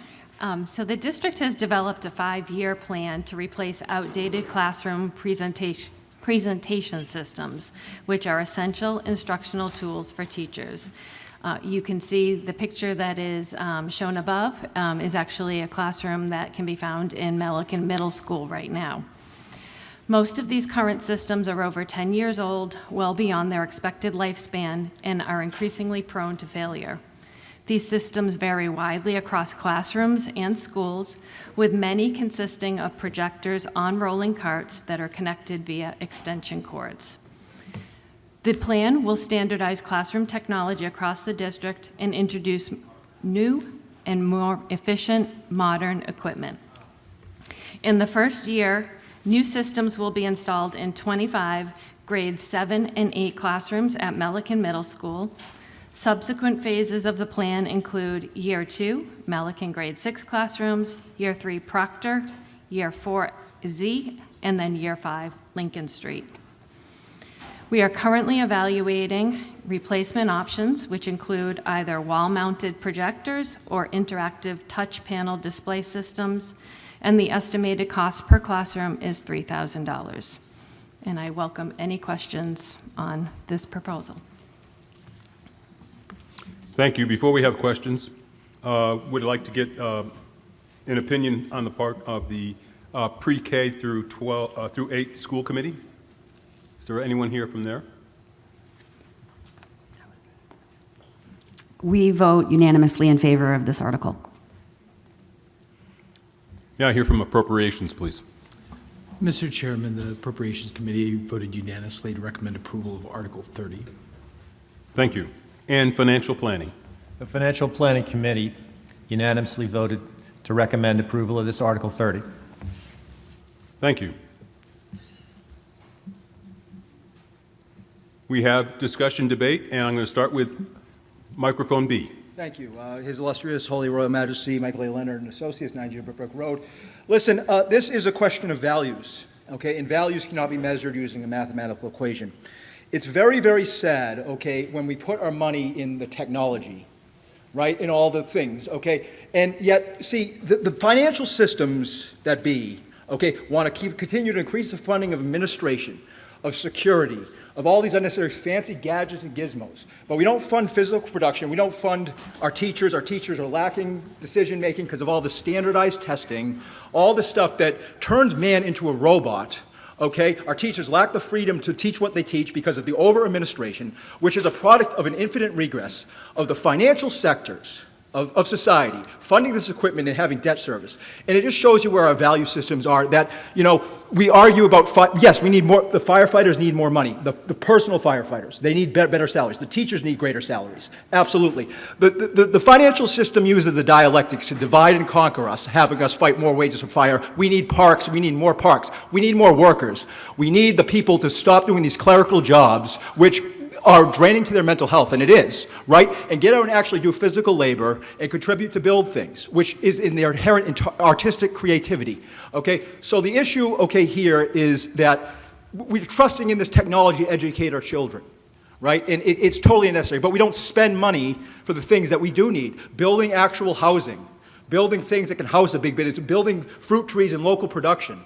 Okay, and trusting in international corporations to, because of planned obsolescence, right? They create these devices that are all flashy, have all these gadgets, and they need more and more technical experts to do this. Okay, and that's what we're putting our money on, creating more technical jobs, and man is more and more miserable because he doesn't have his inherent creativity to go and build things and do them themselves. Why can't the teachers, the kids paint the rooms, put things there, and do actual physical labor? You have 20 seconds. Thank you. I have a bunch of things. That's all I have to say. So down with the financial stuff. Let's get rid of the finance and insurance. And if I become administrator of town, I will revoke all debts. I will cancel all debts. Let's create a public bank. Wall Street cannot kick anybody out of their homes. They can't enforce it, and they know it. So it's all just arbitrary and fake. So down with Wall Street. Down with Wall Street, down with the financial sector, and then we can debate public property, we can debate all that stuff. We can fund the teachers, we can fund the firefighters, down with the administration, down with Wall Street. Thank you. Microphone A, please. Mr. Moderator, Jacob Jones, 106 Green Street. As hopefully we know, I don't like spending our money. That said, without reservation, I support Article, what number we're on? 30. Without reservation. I have 3 children who are in K through 8 here and one who's going to be in kindergarten next year. I've seen what the school does with their resources, and I do not have any reason to think that they're wasting our money with investments like this. These are good investments. I appreciate them. I would hope that if any equipment is being replaced and disposed of that still has any life left to it, maybe we can find good ways to dispose of it, donate to charities or something so it doesn't end up in a landfill if it's still working, and that sort of thing, which I'm sure we'll do. And just so I don't have to get up here again, the other school things that are coming up on stairs and things, I support them too, so I won't get up again. Thanks. Thank you. Hearing no more discussion or debate, I think we're prepared to vote on Article 30. It's a simple majority vote, and the voting is open.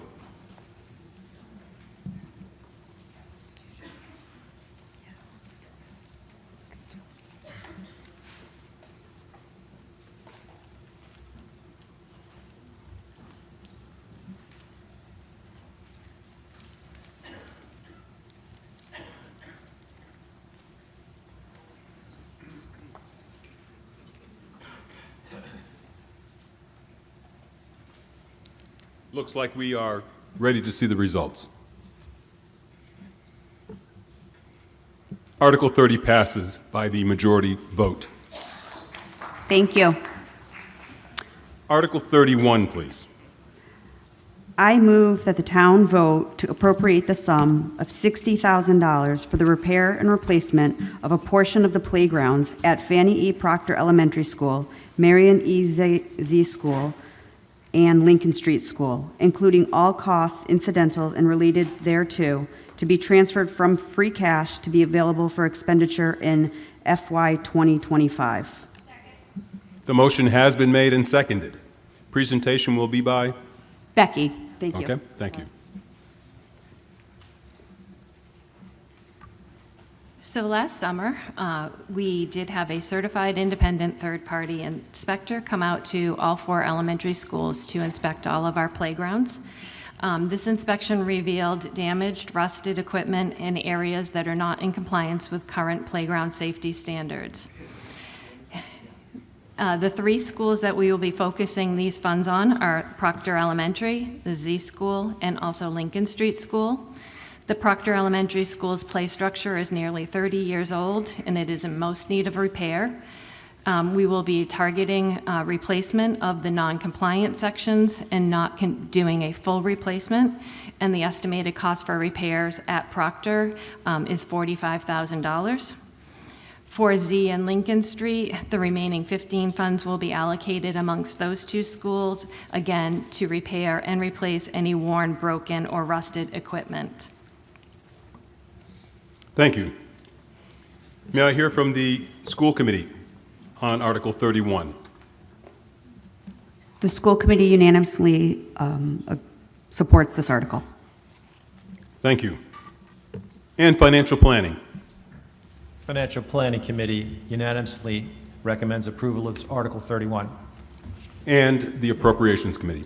Appropriations Committee also unanimously recommended approval of Article 31. Thank you. Any discussion or debate on Article 31? Hearing none, I think we are prepared to vote. And the voting is open. This is a simple majority vote.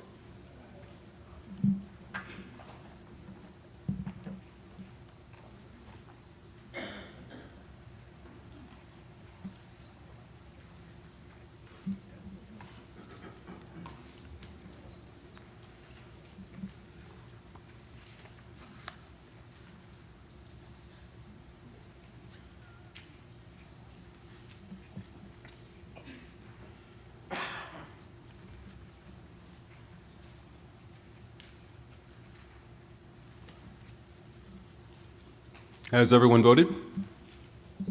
Let's see the results, please. Article 31 passes by the majority vote. Thank you. Article 32, please.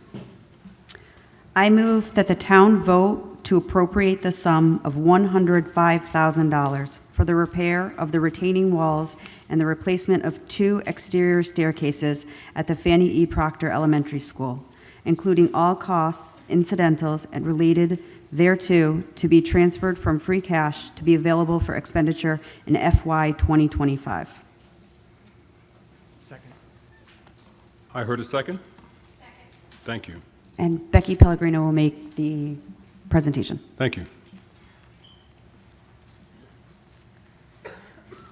The existing retaining wall system and stairwell are both original to Proctor's renovation in 1998, and these have significantly deteriorated and are well beyond repair.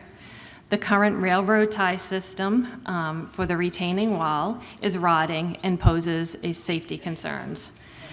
We plan to demolish the existing wall system and install a new Versa lock type retaining wall system, and also to install new concrete stairs. The existing handrails will be removed, cleaned, and painted, and reinstalled on the new wall.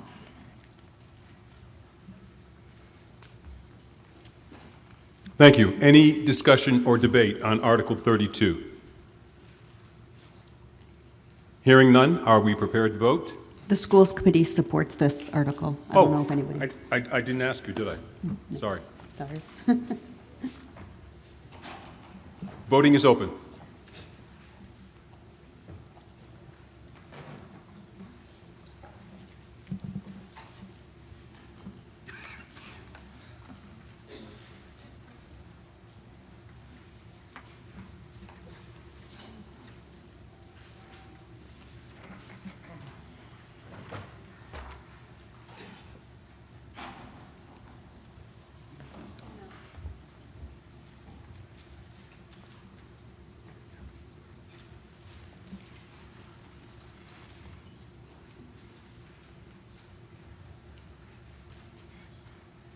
It looks like the voting has ended. And the results, please. Article 32 passes by the required majority vote. Thank you so much. Article 33. I move that the town vote to appropriate the sum of $50,000 for the replacement of 2 exterior staircases at the Marion E.Z. Elementary School, including all costs, incidentals, and related thereto, to be transferred from free cash to be available for expenditure in FY 2025. Becky Pellegrino will make the presentation. I'll second it. I heard the second.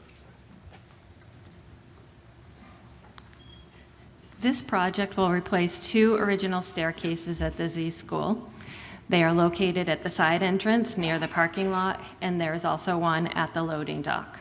The stairs have undergone multiple repairs over the previous years, but are now beyond repair due to advanced deterioration. The scope of this project will include a complete replacement of both staircases, and it will also include engineering service to develop the plans and specifications for the bidding process.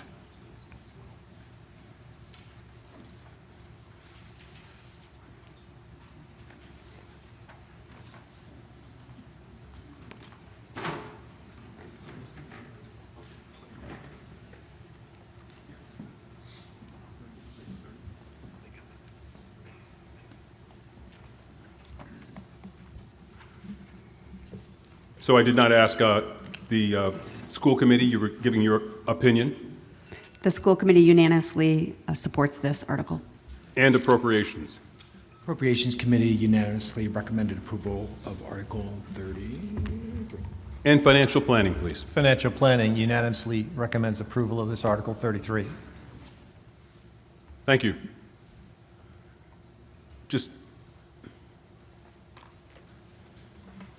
So it's clear the vote.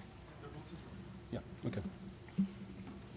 The vote is up for Article 33. It is a majority vote.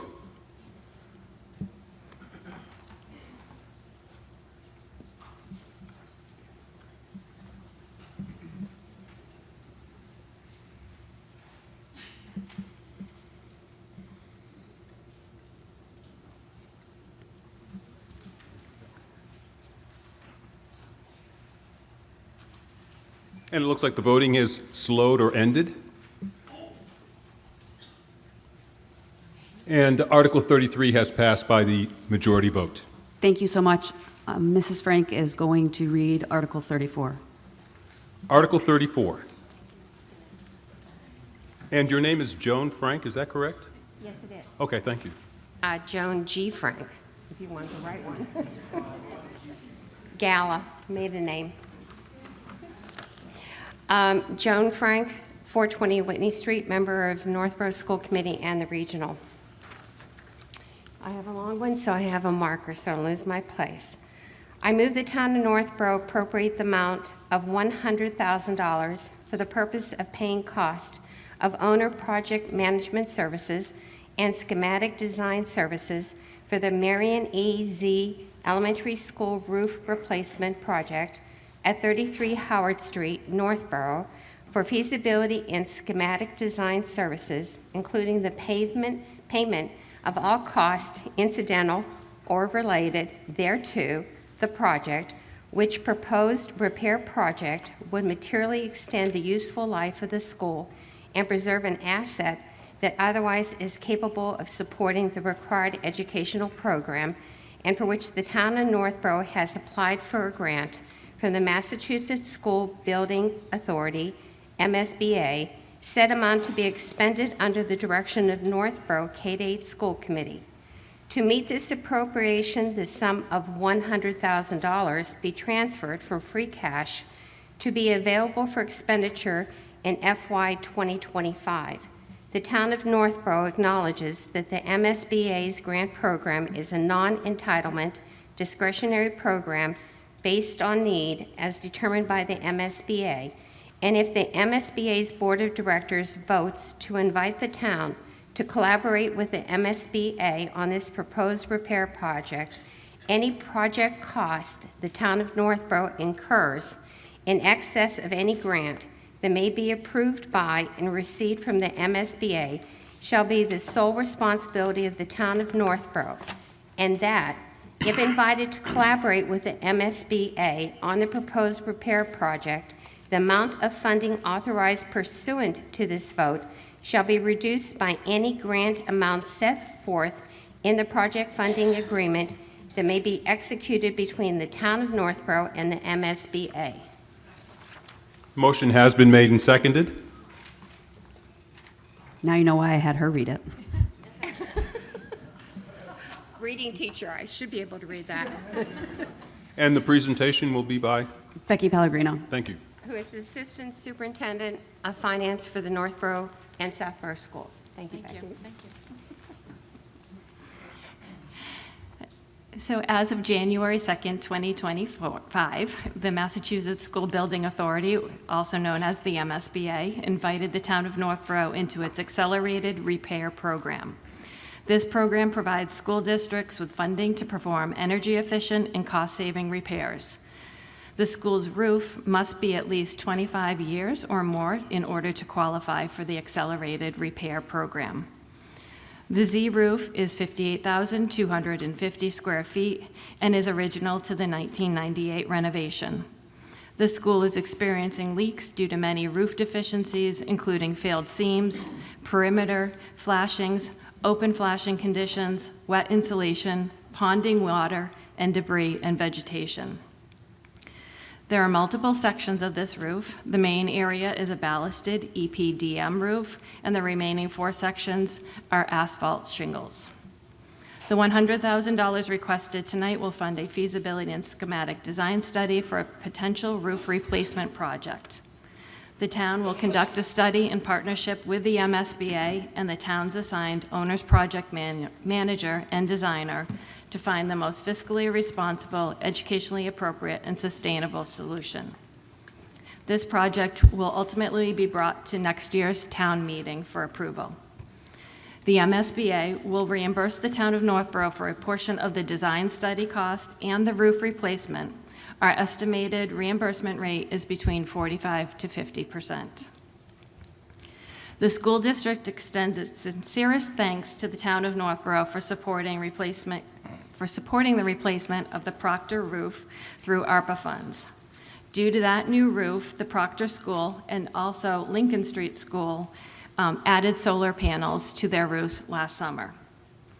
With a roof replacement, the Z School is also suitable for solar panels, and these efforts will ultimately help to reduce the utility costs for these 3 schools.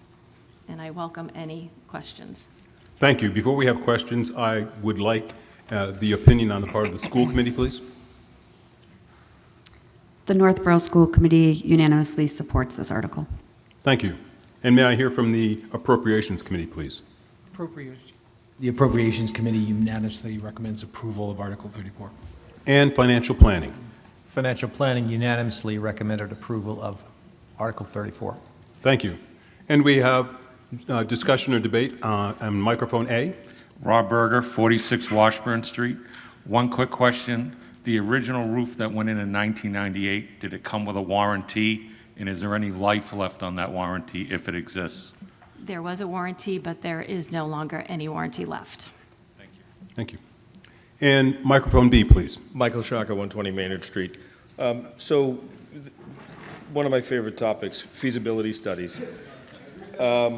I appreciate the fact that there's a possibility of a 45 to 50% reimbursement of the study. What kind of guarantee is there, if any, that there's even the possibility of any reimbursement at all on that first question? When we enter into a project funding agreement with the MSBA, we will be guaranteed, they will set the actual amount. This happened with Lincoln Street School, where we were able to secure, I think it was 44% reimbursement on that project. The feasibility study would be reimbursed at whatever grant amount would be set by MSBA. And once it has been locked in, we're actually secured that funding. The MSBA does receive their funds through the state legislature. So once those funds are set aside for this project, we would be guaranteed those funds. Okay, so post-study, you submit, Yes, yeah. and then you find out. And the study is required by MSBA, so that is part of this process. Okay. Is it essentially an RFP? Or, I mean, For the study? Yeah, it's called a study, but, I mean, is the study essentially an RFP?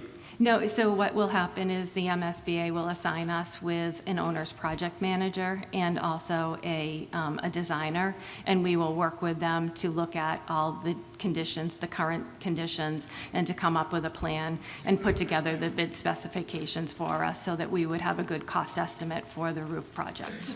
So how does that differ from an RFP? An RFP would be a request for proposals. We're not going out for a request for proposals. The MSBA will assign us with one of their approved OPMs.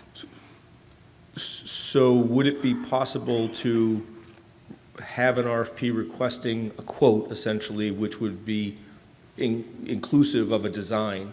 So you'd have the schematic, you'd have you're kind of getting that, and I don't know if that would qualify you for the grant or not. It would not, because we do need to follow their process, and so this is what is stipulated. Okay, all right, thank you. Yep. Microphone B, please. Bryce McKnight, 9 Longfellow Road. Becky, can you talk about some of the dynamics that are required that you would otherwise maybe not do in another setting that you have to in order for us to get state funding? Sure. I think that the biggest thing would be we would have to work with MSBA. It's a longer process for us to go through, but I think it's a very thoughtful process. They do have us look at all the different scenarios and weigh out the pros and cons to the different costs and the different types of roofing structures that we would be putting in place. I think really the timing is probably the biggest difference, where they are leading that work, and we would not be going out. Normally, if we were to do this on our own, we would probably go out for our own request for services, where we would assign the designer, but they're going to assign us with a designer and an OPM that has already been vetted by the state and has already been approved. Thank you. I think it's important for us to just kind of understand those differences for the folks of us who aren't kind of immersed in this work ourselves, that in order for us to be applicable for certain monies, we are then restricted to the processes of those groups who distribute the monies. Correct. Thank you. Thank you. And microphone A, please. Yeah, I just had a question. Name and address. Sorry. Doug Stone, 33 Birch Hill Road. I just wondered, for the previous article, does that involve prevailing wage? Yes, it will. Is there a limit, under which we can avoid that? In Massachusetts procurement, for any type of municipal construction, prevailing wage is required. So even if it was 20,000, it's still... There's no limit when it comes to building construction. Okay. And that's, again, folks, why we're constrained with these expenditures. You need to talk to your state legislators and governor to lower the prevailing wages, because we're constrained. Thank you. Hearing no more debate or discussion, we're prepared to vote on Article 34. This is, the vote is open. It is a majority vote.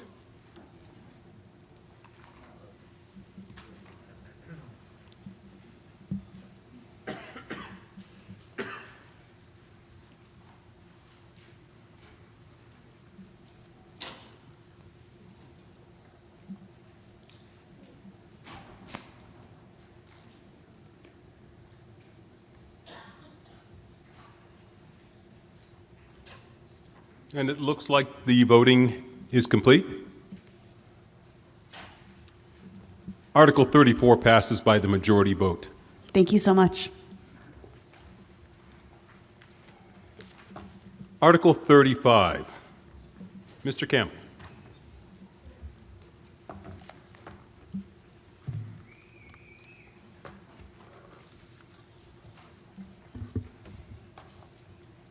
Mr. Moderator, I move that the town appropriate the sum of $880,000 for the Northborough Affordable Housing $880,000 for the Northborough Housing Authority to construct 8 affordable, low-income, one-bedroom rental units for veterans, including 4 first-floor handicap-accessible units at 26 Village Drive, with said funds to be allocated as follows: $326,727 from the Community Preservation Fund revenues, $279,863 from the Community Preservation Affordable Housing Reserve Fund, and $273,410 from the Community Preservation Unreserved Fund.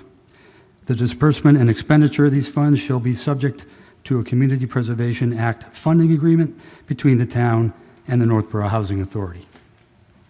Second.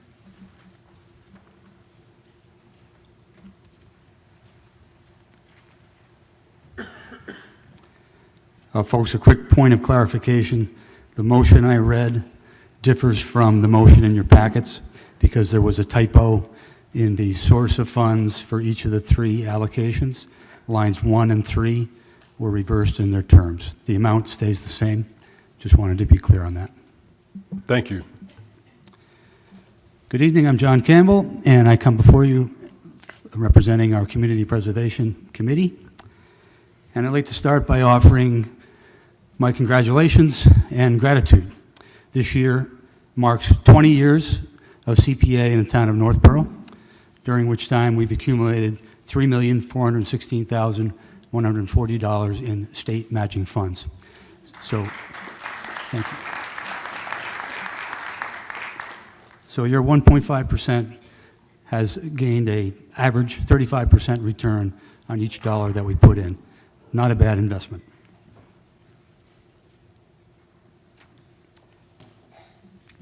The CPC, I should say, the CPA was created to give towns a unique resource to help preserve open space, create more recreational opportunities, for affordable housing creation, and for historic preservation. Each year, the CPC evaluates applications that are brought to it, and we make recommendations based on criteria of level of community support, the urgency to fund it in this given year, and affordability within the budget of the CPA reserves and the CPA revenues. We must spend the money in at least 10% proportions on those 3 core categories, but we can then spread it around those 3 as we see fit. If you were to approve all of the 6 CPA articles that I'll present tonight, and I hope that you will, we would still have over $317,000 in reserves in the CPA unreserved fund. That's kind of like the savings account that is not yet allocated. And that'll be supplemented by an additional state match, which tends to come in November of every year. So I want to make clear that all of the CPA articles presented here can be funded from the reserves and the revenues that we have. There will be no additional use of free cash. There will be no additional impact on your taxes, no additional impact on the other budgets of the town. So it's the beauty of the CPA funds that we've been able to utilize in Northborough, that we make great use of them for a number of resources without impacting any of our other core needs in town.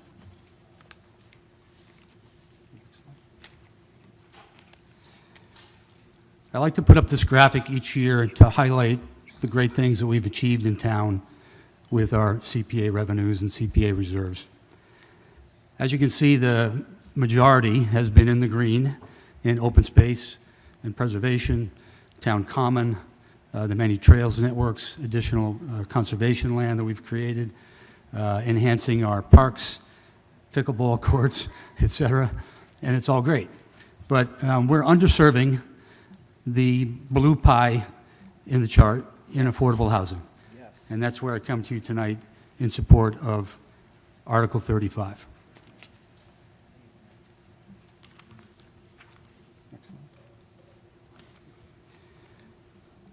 Article 35 is asking for $880,000 in CPA funds, and as the warrant read, this is supported by new revenue, the existing affordable housing reserve, and a portion of our unreserved savings. These would construct 8 low-income apartments, and as I say, they will be specified for veterans and disabled veterans in town.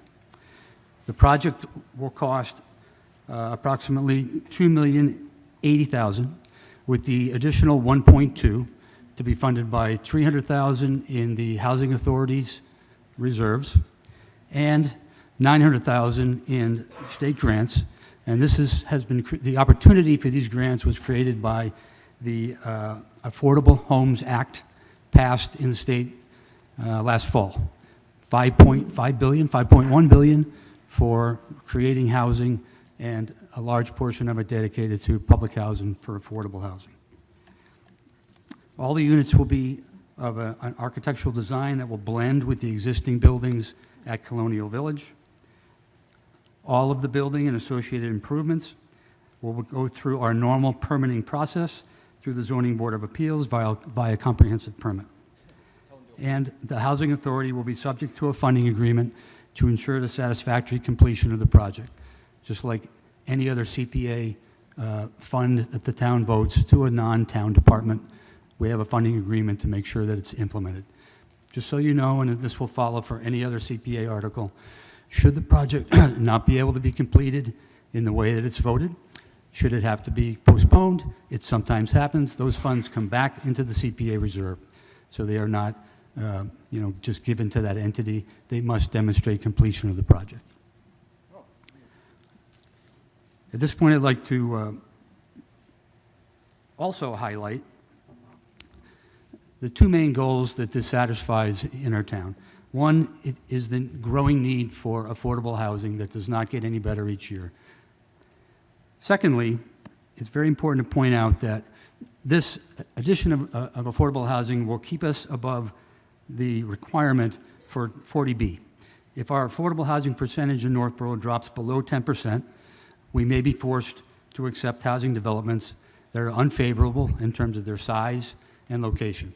Picture large apartment complexes that we may not have control over. Currently, the town is considered to have 10.28% of its housing stock affordable.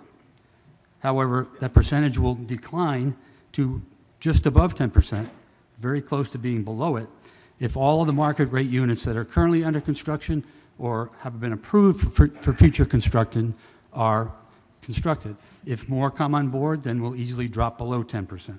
So by approving these 8 units, we'll get back up to 10.16, still not too much above 10%, but a much more comfortable buffer.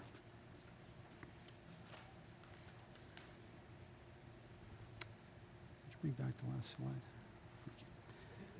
At this point, I'd like to introduce our Housing Authority Director, Ron Bonney, to help with further comments and details.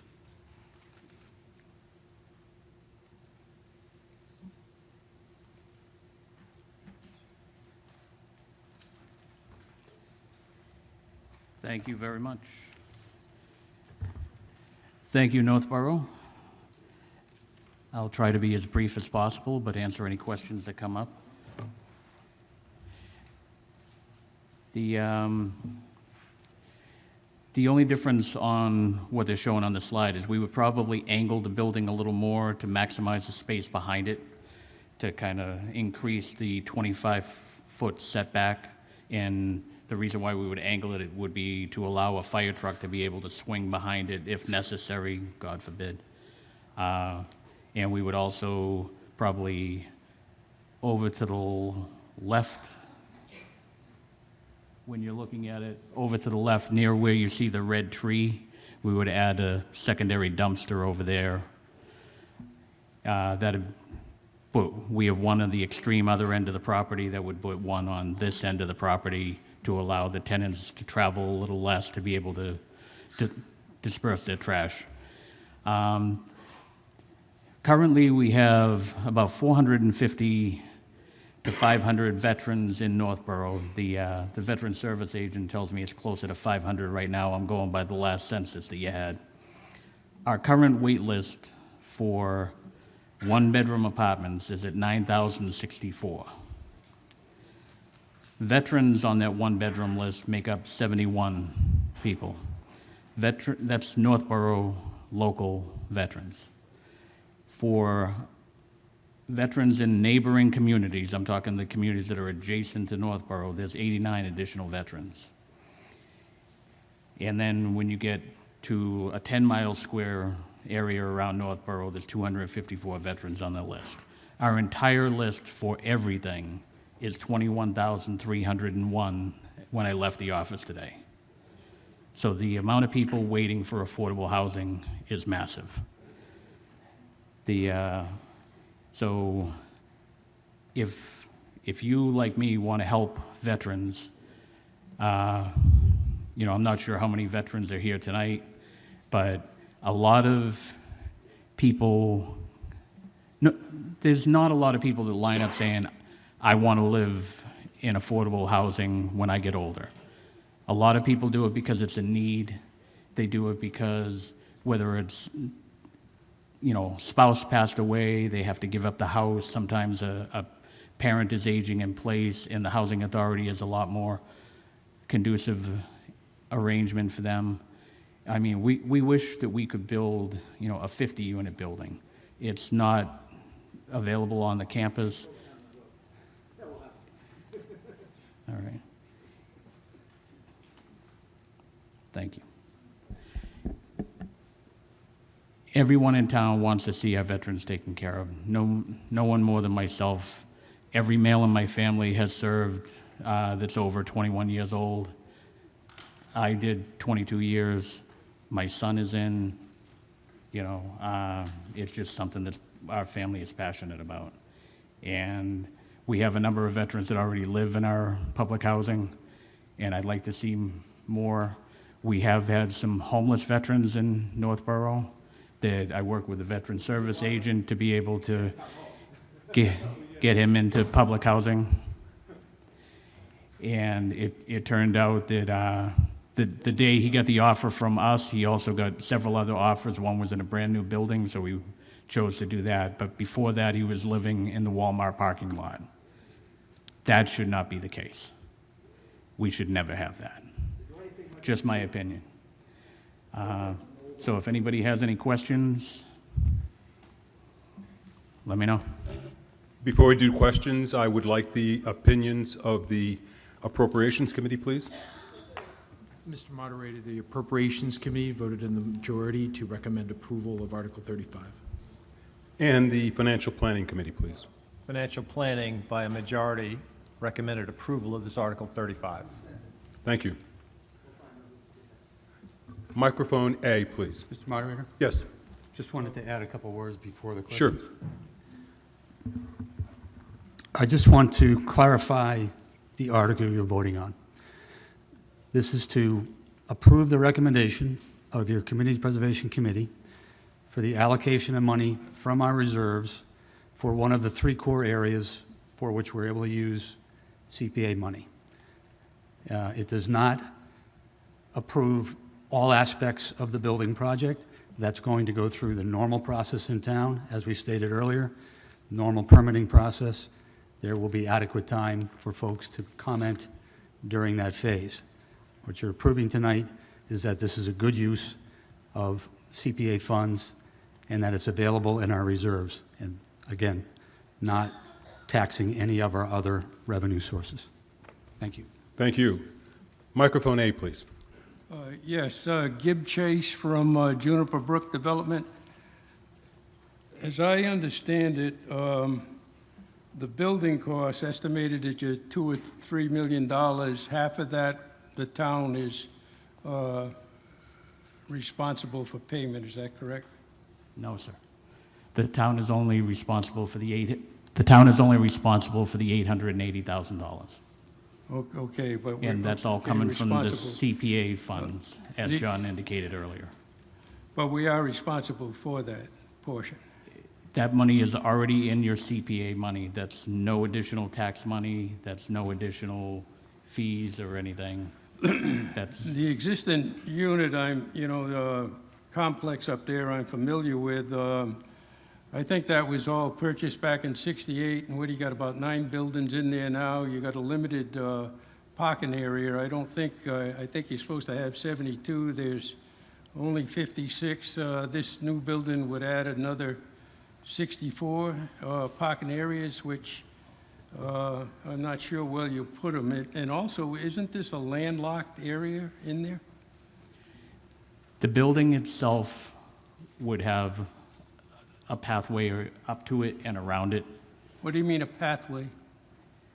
A pathway Walking? large enough for, say, an ambulance or a fire truck to be able to get around behind the building, Coming in from where, Summer Street? Or coming in from our parking lot.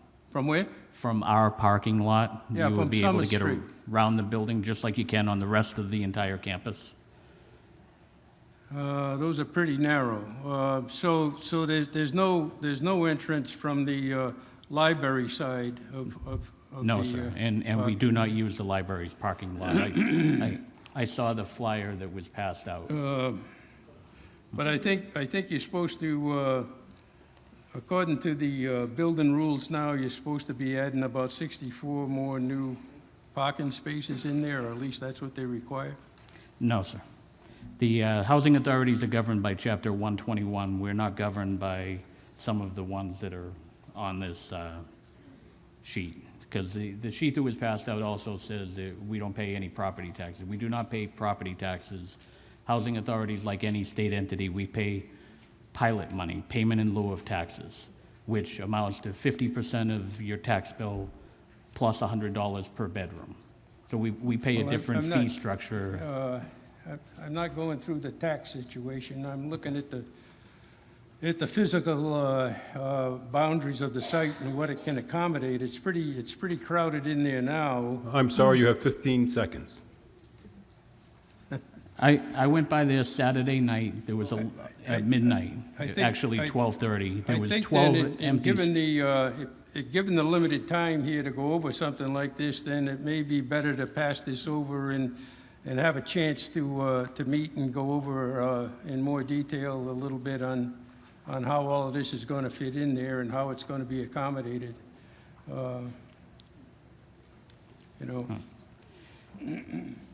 Microphone B, please. Bonnie Strickland, 37 Hamilton Road. It was a design question. I also have a friend that lives there and was concerned about having more handicap parking. So I just want to make sure that was included in the design. Yes, ma'am. The current design would include, and we are making improvements on the design all the time. You know, every time, I know a lot of architects and engineers. I used to be a builder, so every time they come down to my place on the Cape and they want a beer and a hot dog, the requirement is you take a look at my plans. And the current plan calls for an additional 20 parking spots. We also, because we had a couple of sick trees, we took down a couple of trees. That's going to allow another 5 parking spots. A number of them will be handicap spots. Where are these extra spots going to be? Is that more to the front of the Well, entrance? by angling those spots, if you look at the top, there's a number 3 in there. Then on the side, there's a number. One second. Oh, there is. I do know that there is a big opening between those two buildings. Right up. Okay, so you're going to put Right them up there? here, there's number 3. Yeah. On the side, I believe it's 4. There's 6 there, 4 there. This one here, we're actually going to move those to the other side. There's an additional 3 here. We will angle all of this parking. That adds approximately 4 to 5 additional spots. Down here, we remove the tree that's in this picture. That allows us to add 5 additional spots. Okay. So Thank you. the aggregate is about 25 spots. If we increase the number of handicap spots, right now there is a handicap spot for every tenant that has notified us that they have a handicap placard. This will include several handicapped guest spots, because sometimes the folks that come over have that. You know, the typical flow in the day, when I went over there Saturday night, last night, and the night before, there were anywhere from 11 to 7 empty spots. Unfortunately, where a lot of our tenants are, oh, whoa. Okay, I'm going the wrong way here. Okay. A lot of our tenants live up here. That's part of why we want to angle this end of here, because right at that end of the lot, before adding any spots, that is the tightest congestion. The lot that is down here, there were about 7 spots open there last night, and that was after our meeting here and after talking to a couple of people, so it was about midnight. It is more busy during the day, which Yeah. is usually when I visit, but. Yeah. No, thank you. Thank you. Thank you. Again, microphone B, please. Hi, Rebecca Foley Mahopoulos, 6 Mohican Avenue. I'm very familiar with this community. I have a family member that lives there, and I visit her almost every day. It's a wonderful community. I actually just led a chair yoga class for a group of seniors in the community center. It was wonderful. Thank you. Yes, we had a lot of fun. I am wondering, and I believe there is a need for affordable housing here in Northborough and in our state. I know there's a long list of people who want to get in. However, I know there are a few vacant apartments because they're on the second floor and there's no handicap accessibility to the second floor. So I'm wondering if there was any consideration for handicap accessible apartments for the whole unit, being that you're going to be building it, because you already have 2 empty apartments, and I know there's a long list, so just for thinking about that. We do.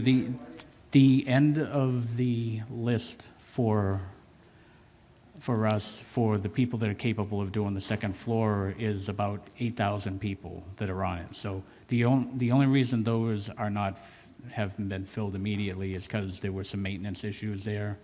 We are doing five roofs in the complex. Okay. We're also doing major electrical upgrades. Okay. And unfortunately, 2 of those apartments happen to be the hub where a lot of the electrical stuff is right behind it. Okay. So I didn't want to put a tenant in there and then immediately be tearing their ceiling out and opening their walls up. Okay. It's not a very welcome, welcome to Northborough housing. Right. By the way, we're going to remove your wall. Okay. That All right, we were so- trying to prevent that. Okay, so it's not because you don't have anyone to fill that they can't walk up the stairs because No, the list there is isn't- okay. so long. Yeah, And right. we're actually required to take 13.5% young and disabled folks. So, Right. they are typically more able to make it to the second floor. Okay. And then the other question is, do you have a plan of where you're going to, I know it seems minor, but I know that there's a group of people that have a garden and they take care of it over there. Is there a plan for where the garden would go? Well, the garden originally was Right, where the right building there. was. There's a brand-new garden over here that was actually done by a local veteran Oh, contractor. okay. All right, good. Yeah. Thank you. But thank you. There's still 1 spot left in the garden if whoever you're going to visit wants it. There's 1 open spot. Okay, thank you. I'll let her know. Going up for auction now. Back to microphone B, please. Thank you. Kathleen Howland, 20 School Street. I'm in a butter. Spent a lot of time walking through the property. And I'm glad to see that some of our funds are being oriented to our elders, because I do love them and I ache that they can't walk from behind Trinity downtown because there are no sidewalks from that low-income housing. And I've always thought that Colonial Village just screamed low income. There's nothing, and in fact, the denuding in the last year of trees has been breathtaking. I don't understand why that garden was put up the way it was. It looks like a cage.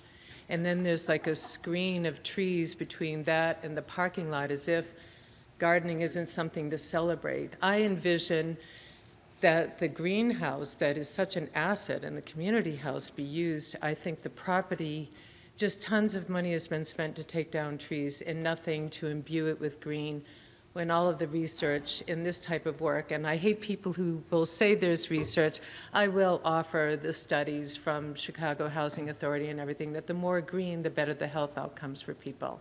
The decreased stress and the decreased loneliness that Vivek Murthy, our Surgeon General, described as the pandemic, especially for people who live alone, which is exactly that.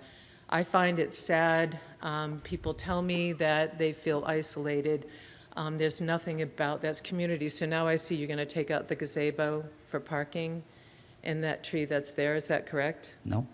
Where's the We're gazebo? moving it to the other side to preserve the gazebo and the table where people sit. Okay, I never see people there. Oh, do I've you? never, aside from the two guys that played guitar for a while, but I walk a dog through there a couple, 3 times a day. I just would love to see something that calls people to come together, and there's precious little. Yeah. I would like to know what the environment, the plan is to re-tree, to replant, and to do something that's aesthetically pleasing, because that will always make the buildings look far lovelier. Yeah. Depending on which study you're talking about from Chicago, my wife's actually one of the authors of one of those studies. The Chicago Housing Authority? Yes, ma'am. Mhm. So the trees that you spoke of that are behind the garden was the first step. We have limited budgets. So at the end of the year, we look at what can we spend our, whatever's left in the budget.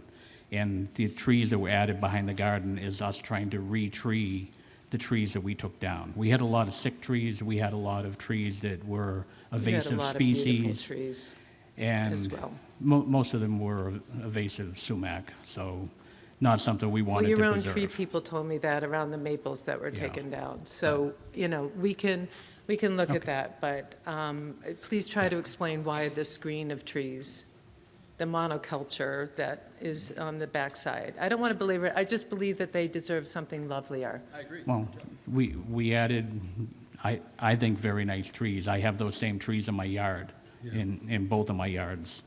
And that was mostly also to stop when people park in the parking lot that's right next door to that. I've got to watch. The exhaust from their cars was carrying over to the garden. So we put the trees as kind of a buffer. And as our budget allows, we're going to re-tree a lot of the rest of the property. Some of it we're holding off on because we want to do this, the building and the parking lot project, because a lot of that is we're going to try to increase the walkability around the development to have people be able to get out and about. And there's a shuffleboard court in the back near the benches that we just ran out of time last year to redo. And because we want to redo the benches and we want to redo that little shuffleboard lane that's there. But we need to see if this is funded, and we also need to check if, with the fire department, going to put you on the spot, Chief, to see if they're going to need us. We may need to put a gate in the back in case they ever do have to enter from the library parking lot into the back of our development. We may put one of those, what's the name of the gate that you can open and close that the fire departments use? But anyways, to put that may affect where we can put those benches and stuff like that. And then I'm we sorry, want to keep the trees you've going. exceeded your time I limit. just want to put a stake in the ground for quality of life. Sure, come by and Thank talk you. to us sometime. Microphone A, please. Hi, my name is Rick Leaf, 30 Wiles Farm Road. I'm on the board of the Northborough Affordable Housing Corporation. Some of you are probably aware that we've been working for a number of years in town to create small affordable housing projects. We collaborated with the Housing Authority on this project, reviewed the plan, felt comfortable that the way the project was being developed would meet the needs of the veterans on the waiting list, would also adequately address parking and design issues on the property. The placement of the building was appropriate for the lot kind of thing. We also always look at, for any new affordable housing project, what is a demonstrated need for the housing, and there's no doubt that there are a large number of veterans looking for this kind of housing, and veterans who either work in or live in the town of Northborough are looking for this kind of housing. So purely from a need of addressing a need. We felt this project was appropriate. We also are very concerned about the town continually slip closer and closer to an overall 10% affordable percentage. And as was mentioned at the presentation for this article, with all of the new market rate housing either recently completed or under construction or approved for construction, including an 88-unit project on King Street that will fall perilously close to 10%. And these 8 units are a way to offset some of that new development to keep us above 10%. If in fact we fall below that number, we could be subject to another project the size of an Avalon Bay, which would drive a large amount of new residential housing in town, which creates a whole new need for services in town to support that. So our mission has always been to slowly create small amounts of affordable housing over time to keep us over 10%, not put a great demand on town services. And we feel this project, both in terms of the audience it's going to try and serve and the benefit to the town of Northborough to keep us above 10%, is worthwhile. So we recommend approval of the project. Thank you. Thank you, Rick. Microphone B, please. Hi, Susie Sislicka, 8 Emerson Road. Just to respond, King Street hasn't started yet or even broke ground. So I know that was a lot of fire and brimstone, so I just want to let everybody know we're not perilously close yet. I'm on the ZBA, but I'm not speaking on behalf of the ZBA right now. I did have some questions on the design, that's why I'm up here, but he brought that up. So Chief Parenti is going to be looped in on a lot of this design, correct? Oh, yeah. Because I have a lot of concerns about like the fire trucks and the fire safety being able to get to the back building, especially since it's going to be especially for disabled veterans. Like and if they're going to be on the second floor, and I know disabilities come in all shapes and sizes, and some will be way more able than others, but I have a lot of concerns about them getting back there and even being able to transverse the walkway and everything. So I just wanted to make sure he's going to be involved in the design before it comes to any of the boards. I learned a long time ago never to get in the way of the fire department. Yeah. So thank you, Chief. You'll be involved. Okay. And then my other question was, I think it's a little turned from the picture that I had been looking at. The library is where the new building is? Library is right about Okay, so you said that there might be a like a gateway. Where will all the construction vehicles be parked when the building's going on? Probably right about here. The quick thing about this project is it's a modular project. Oh, so okay. they would come in, pour the foundation, Yep. connect any sewer, electrical, things like that, and the rest is they just bring it in and stack it up. It's Okay. 2 levels, boom, boom. It comes in about 8 pieces, because each level is 4 pieces. They stack it up, then they add the roof. And they'll be all Button up set to the be like outside. ADA compliant from day one The for 4 the units sidewalks on and everything? the ground floor. Yep. Because Northborough doesn't like 3 or 3 to 5 story buildings. Yep. So to keep it 2 stories like the rest of the campus, the 4 on the ground will be all ADA compliant, and the 4 upstairs will be pretty much regular units. Okay. And then the fence. I'm trying to think if I had anything else. And the construction vehicle, so it'll be a minimum impact to the residents. Right. And what time of year do you think it would be? Most likely it would be, spring, try to be done by summer. I've just been involved with a project like this in Somerville. Yep. We took down 264 units. We're putting up 550 units in the same campus. And the first 9-story building is already done, and that only started last year. Okay. So it's pretty quick. And that only took a year because it's so many. It's 9 stories, so Right. obviously different concerns about safety and height and everything. Yeah. Okay, Yeah. thank you. Thank you. Thank you. Microphone A, please. My name is Ray Carlson. I live at 20 Emerson Road. I am also a board member for NAHC, the Northborough Affordable Housing Corp., and I am also a board member of the Housing Authority. Couple of things about this project in particular. Before we put pen to paper, we contacted the state to have them come out and look at the site to make sure it would be in compliance, and I believe they came twice. I know they came once when we first looked at it. I believe they came out a second time, and both times gave us the green light and said, by all means, this would be a very good place to extend the campus. The other thing that's happening, and this would be in response to Ms. Howland's questions about loneliness and things that our seniors could take part in. The other hat that I wear is I'm an officer at Trinity Church, and we have entered into a partnership with the Housing Authority to look at some recreational and additional gardening space for the seniors at both this location and Heritage. So that is something, too, that is always on our radar. We want to make sure that our seniors are being served and that they have opportunities to have outdoor activities, help to combat the loneliness. So those things we are definitely paying attention to. The last thing I just want to mention is I know that many of you got a handout as you came in. There were a number of items on the back that unfortunately had some misinformation that I believe will probably be questioned at some point. Mr. Bonney or anyone on the Housing Authority Board could certainly answer some of those questions that would come up either later tonight or in the future. Thank you. Thank you. Thank you, Ray. Microphone B, please. Lisa Maselli, 13 Maple Street. I first have to say that I do think we need housing for many, many people, and certainly the veterans are close to my heart. You're right. My father and brother are both veterans, and my brother actually was in need of having to live in a situation like this after he returned from the Vietnam War. So that I understand totally what the veterans are, they don't get enough. So I really wanted to start with that.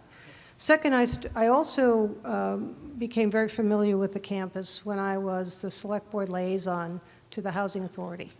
And coming in every time that I did and meeting with residents that were there, the parking is dismal. There's no way that there's enough parking in this facility for the people that are there, and the handicapped areas are not wide enough for somebody getting out of a car with a walker. They're just standard spaces. So you have 14 handicap spots in there now. One is a van, and the rest are all just got a sign in front of them.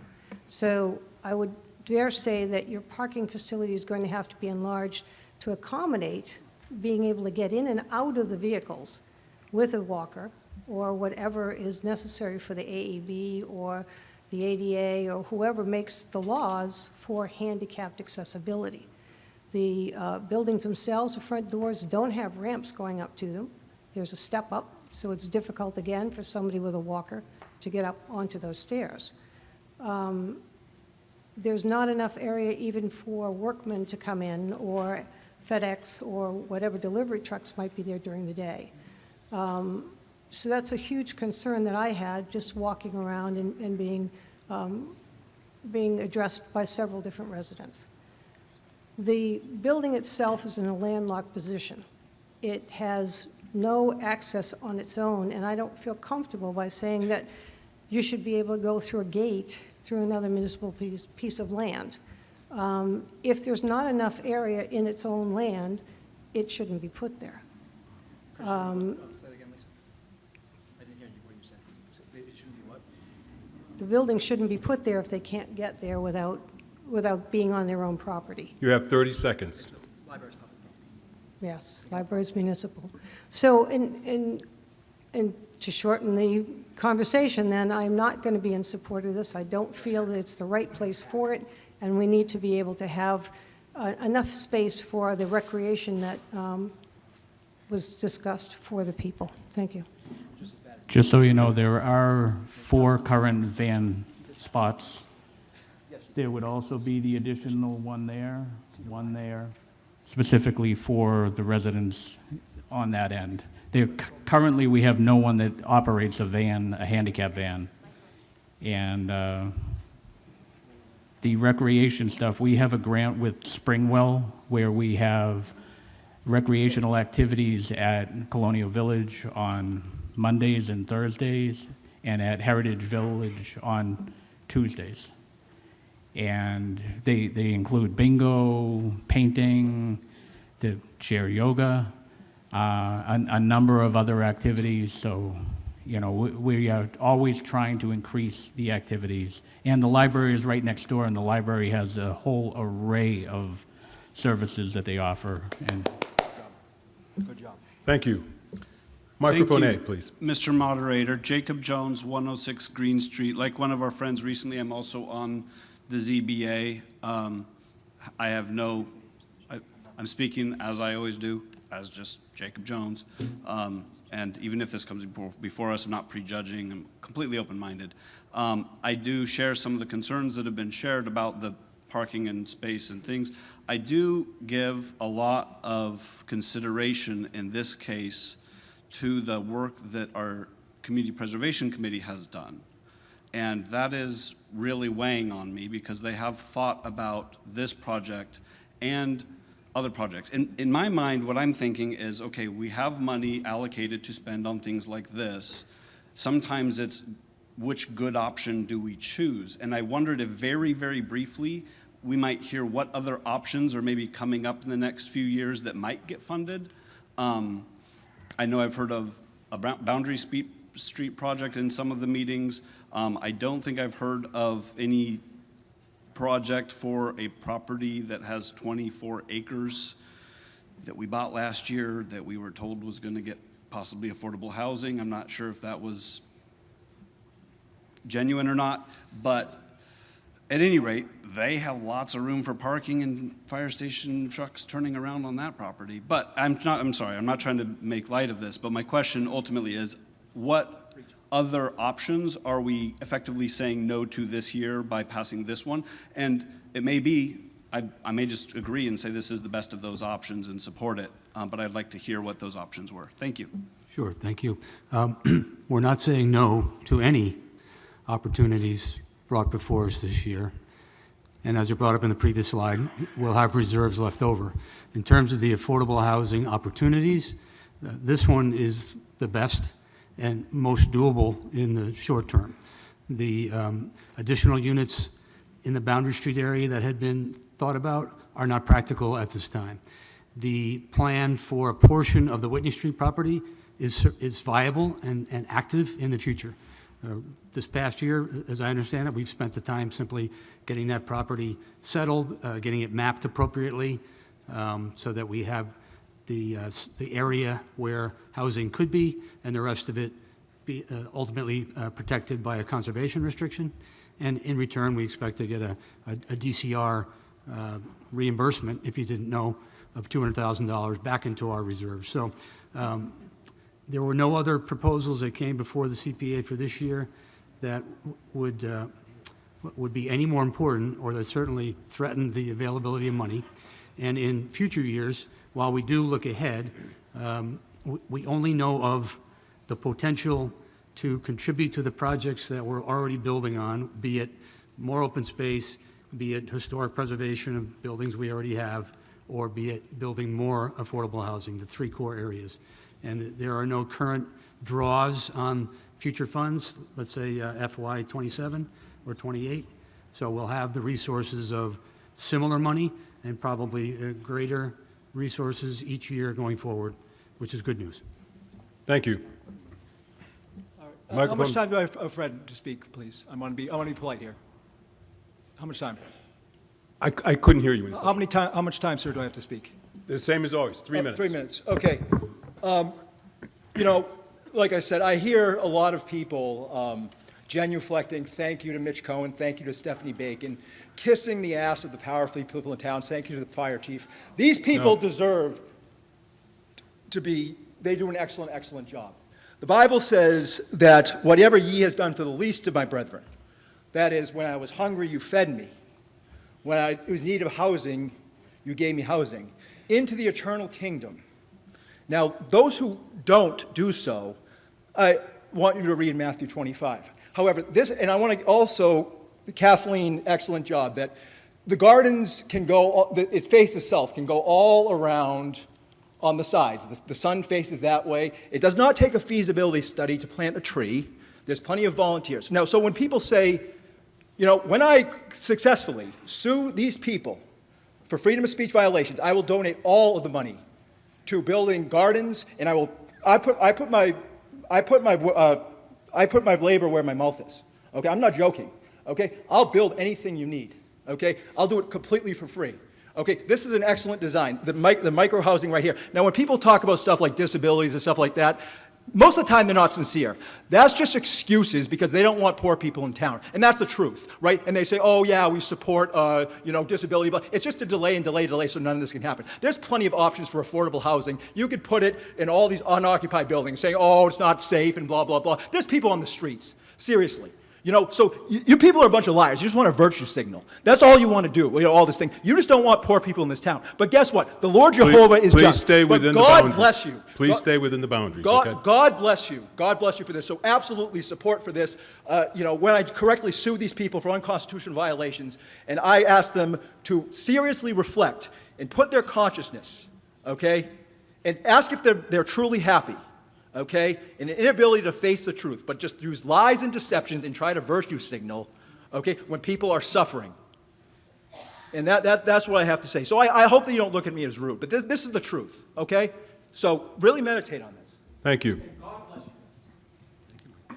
Microphone A, please. Doug Stone, 33 Birch Hill Road. And I just wondered what the second floor emergency egress plan is. Be the same as the existing units, a stair down the front, stair down the back. Okay. And I think we had talked about possibly putting some affordable housing on Whitney Street, the land that we just bought. Is that still on the table, or? We're very interested, but. I'm sorry. I couldn't hear you. First, Still an option, Doug, as we mentioned a minute ago. Yeah, that was discussed earlier. Okay. So there's a plan for that? Okay. All right, thank you. Thank you. Andrew Clark, 493 Main Street. I'm also on the CPC committee. Again, many of the questions or concerns are all going to be handled in the design review process. So whether the thing orients this way or that, or the tree gets planted here or there, or whatever it happens to be, the access road, all that is going to be by regulations. All that's going to go through all the appropriate boards, the ZBA, the fire department, all that. There cannot be a better place than this for adding affordable housing. Existing resources, existing infrastructure, all the elements that make it easy to add to it, and for the people that then occupy those homes to have a good life. So it would be almost inconceivable to find another location in town that would operate as effectively as this. Sadness is that it's only 8 units and not 40 units, so we could help out more people. And the CPC is very clear that this is one of the primary goals of the CPC is affordable housing. If you go to Cambridge, where they use 80% of their funds towards affordable housing, and we have not demonstrated that commitment.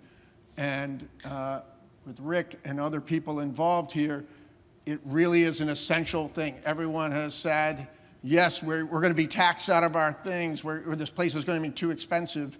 Here is an example to help out. These are people that want to live in town, that are people that want to stay here and that cannot. And this is one of their only available options. And I think we really strongly have to consider this, because this is a very, very good proposal.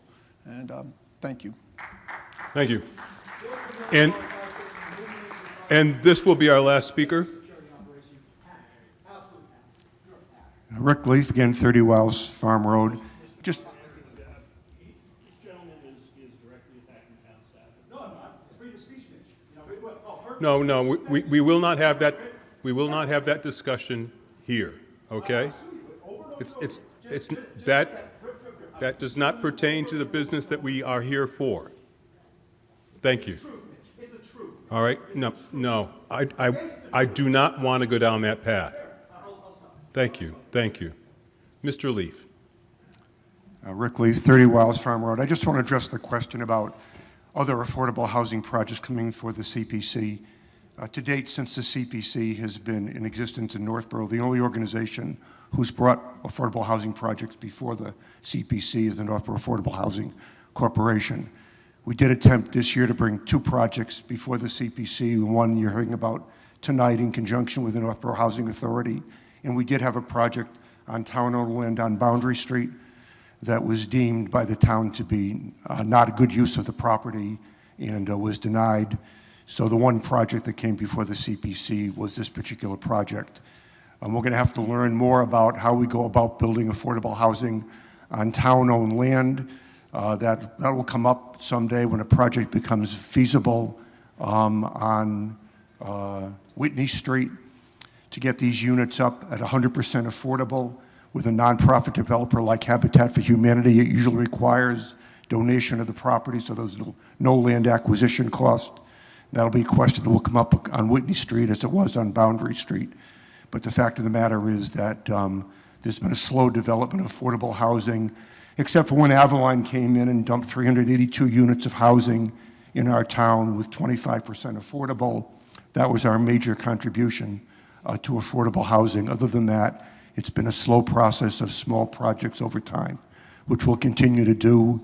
Like I said, Boundary Street is not going to be viable, and Whitney Street may or may not be viable once we get down to actually proposing a project down there, depending on the abutters' view of that property, the select board's view of that property, and other boards in town. But the answer to the question is the only affordable housing project before the CPC this year was the one before you tonight. There are no other short-term projects in the pipeline right now, although our housing corporation will continue to look for opportunities. Thanks. Thank you. I actually said that Mr. Leaf would be the last speaker. Just one question. But go ahead, Mr. No. Oh, then I'll ask the question next time. No, we've closed the discussion. I motion to reconsider. We can't reconsider, we haven't voted. All right, whatever, I don't care. Thank you. There was a statement over here, move the question. And seconded. So we need to vote on that now. Okay. We've done this a couple of times over the last few days, so I think everyone understands what that means. It means that we have decided we want to vote on stopping the discussion and debate, and then, if that is the case, it's there. If we shoot down the motion to move the question, then discussion can continue. Okay? Do we have the graphic ready? 1 minute.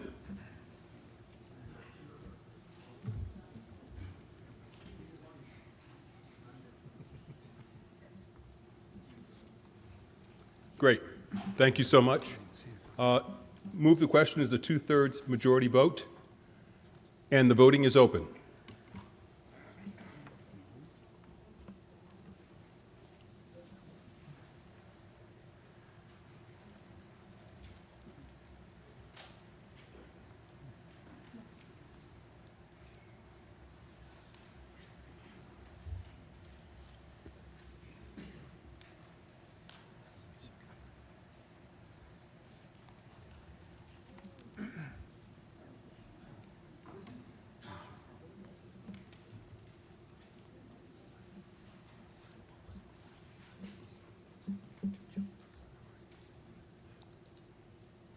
The voting has slowed, so I think we are pretty much there. Let's look at the results. The motion to move the question passes by the required 2/3 vote. We are back to Article 35.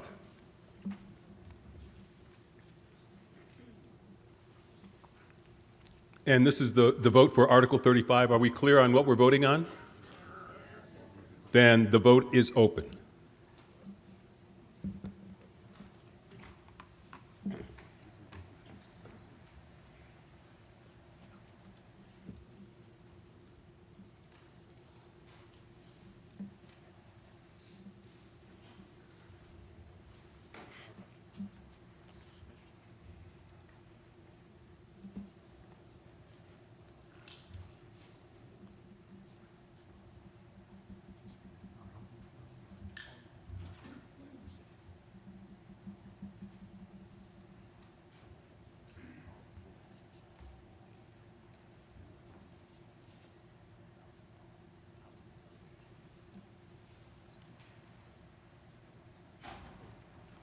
And the voting has slowed significantly. We'll give it another 10 seconds.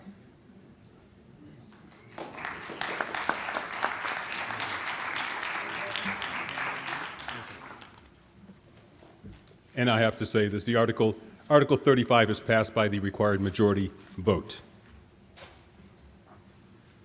I mentioned earlier that I had a conversation about possibly looking at Article 41 and Article 57. 51 and 47, thank you. I mentioned that we would, consider that when we reached the hour of 9:15. We're very close to that, and if we go through another article, I think we might miss the window to be able to address those two important articles. So at this time, I would like to suggest that we move to Article 41. 47. I don't, whatever happened in 41?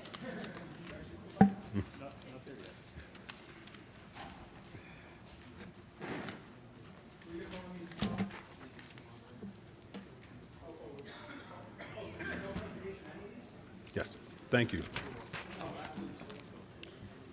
And just so everyone knows what we're doing, what I'm going to do is ask the body to take a vote on taking these articles out of order so that it's clear that we know what we're talking about, we know what we're doing. We can do that by a hand vote if we think that we're pretty sure about this.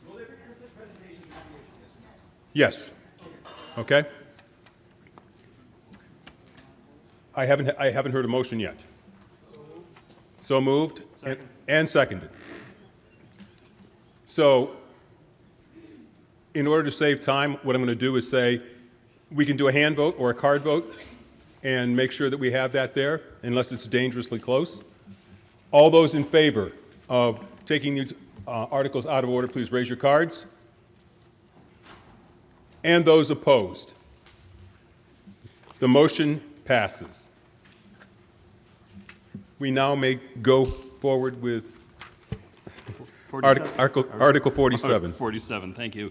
Mr. Moderator, I move that the town vote to authorize the Select Board to enter into a tax increment financing agreement pursuant to MGL Chapter 40, Section 59, and, as may be applicable, the regulations of the Massachusetts Economic Assistance Coordinating Council for the property known as the St. Gobain Research America, located at 9 Goddard Road, and to approve the submission of a TIF plan, and agreement to the Massachusetts Economic Assistance Coordinating Council, and further, to authorize the Select Board to negotiate and execute any agreements and documents necessary to implement and said TIF agreement and TIF plan, and to take such other actions as are necessary or appropriate to implement the TIF agreement, or take any other action, or just end the TIF agreement. Motion has been made and seconded. Presentation by our town administrator. Good evening, everyone.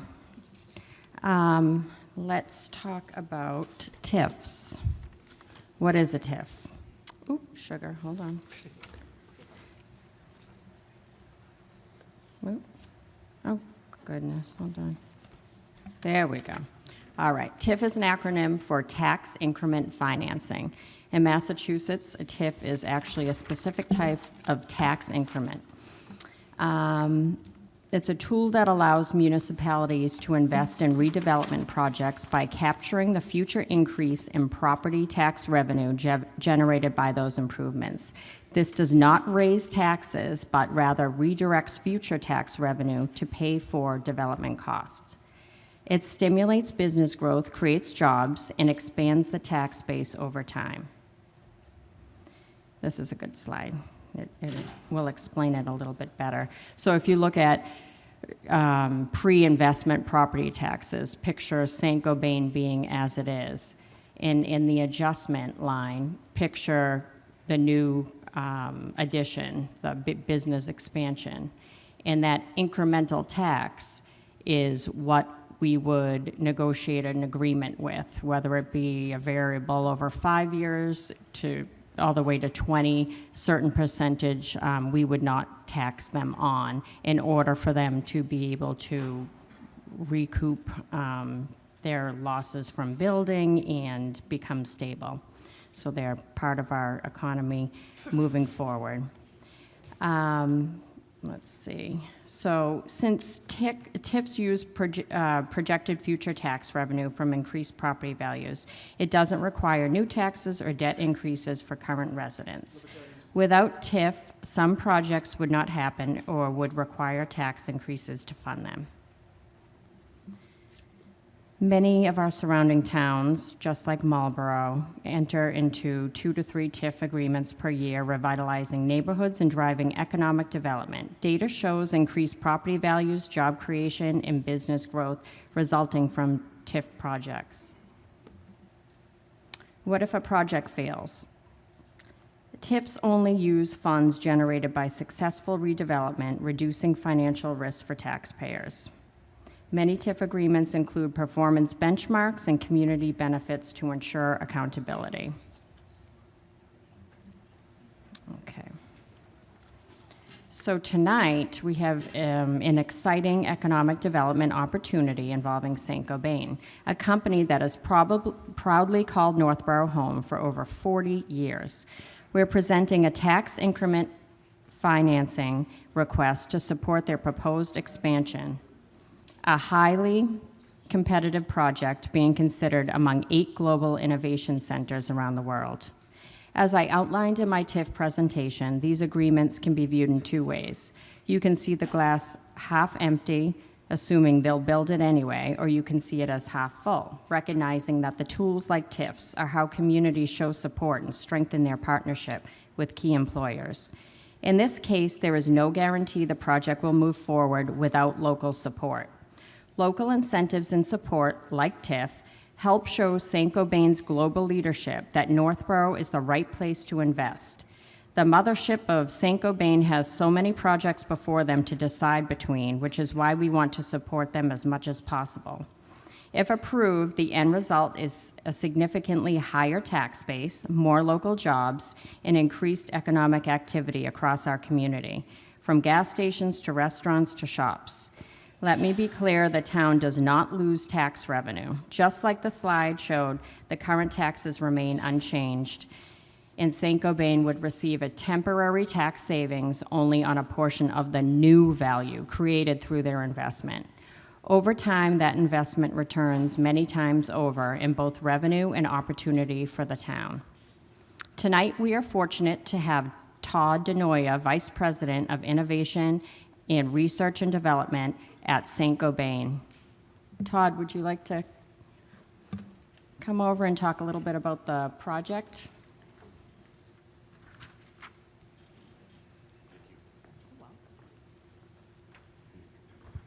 So thank you for the introduction, and thank you for having me here. So as mentioned, my name is Todd DeNoia. I'm the VP of Innovation and R&D for Saint-Gobain North America. I can tell you a little bit about the project. If you're familiar with Saint-Gobain, we're a leading industrial manufacturer from construction products to life sciences type materials. The research center we're speaking about in question has been in Northborough for over 40 years. It was established in 1985. We occupy 200,000 square feet of building and lab space across 26 acres of land. And we house about 350 people, mainly in research and development, engineers, scientists, technicians across the campus. We're very active in the local environment, both with universities and startups. We host many visitors to our centers. We average about 6,500 visitors to our centers on an annual basis who put money back into the community. And we actually try to be good stewards of the community ourselves. We invest back in the Northborough community. In the past few years, we've given about $30,000 to various charities and organizations to support our local community and employees. Okay. We're proposing capital improvements, about 80,000 square feet of space on the campus over the next 5 years. It includes a full building renovation, building additions, and upgrading our services. It includes improvements to our main campus building, which was built in 1985 in Northborough, upgrading our HVAC system, our roof, windows, insulation to meet the Mass Energy State Stretch Code, and to achieve green building certifications like LEED and WELL. It aligns with our company vision, which is to make the world a better home, and be a leader in light and sustainable construction is one of our core visions. The project in the site with the additions is expected to bring approximately 60 high-paying jobs into Northborough. That's engineers, technicians, and scientists mainly.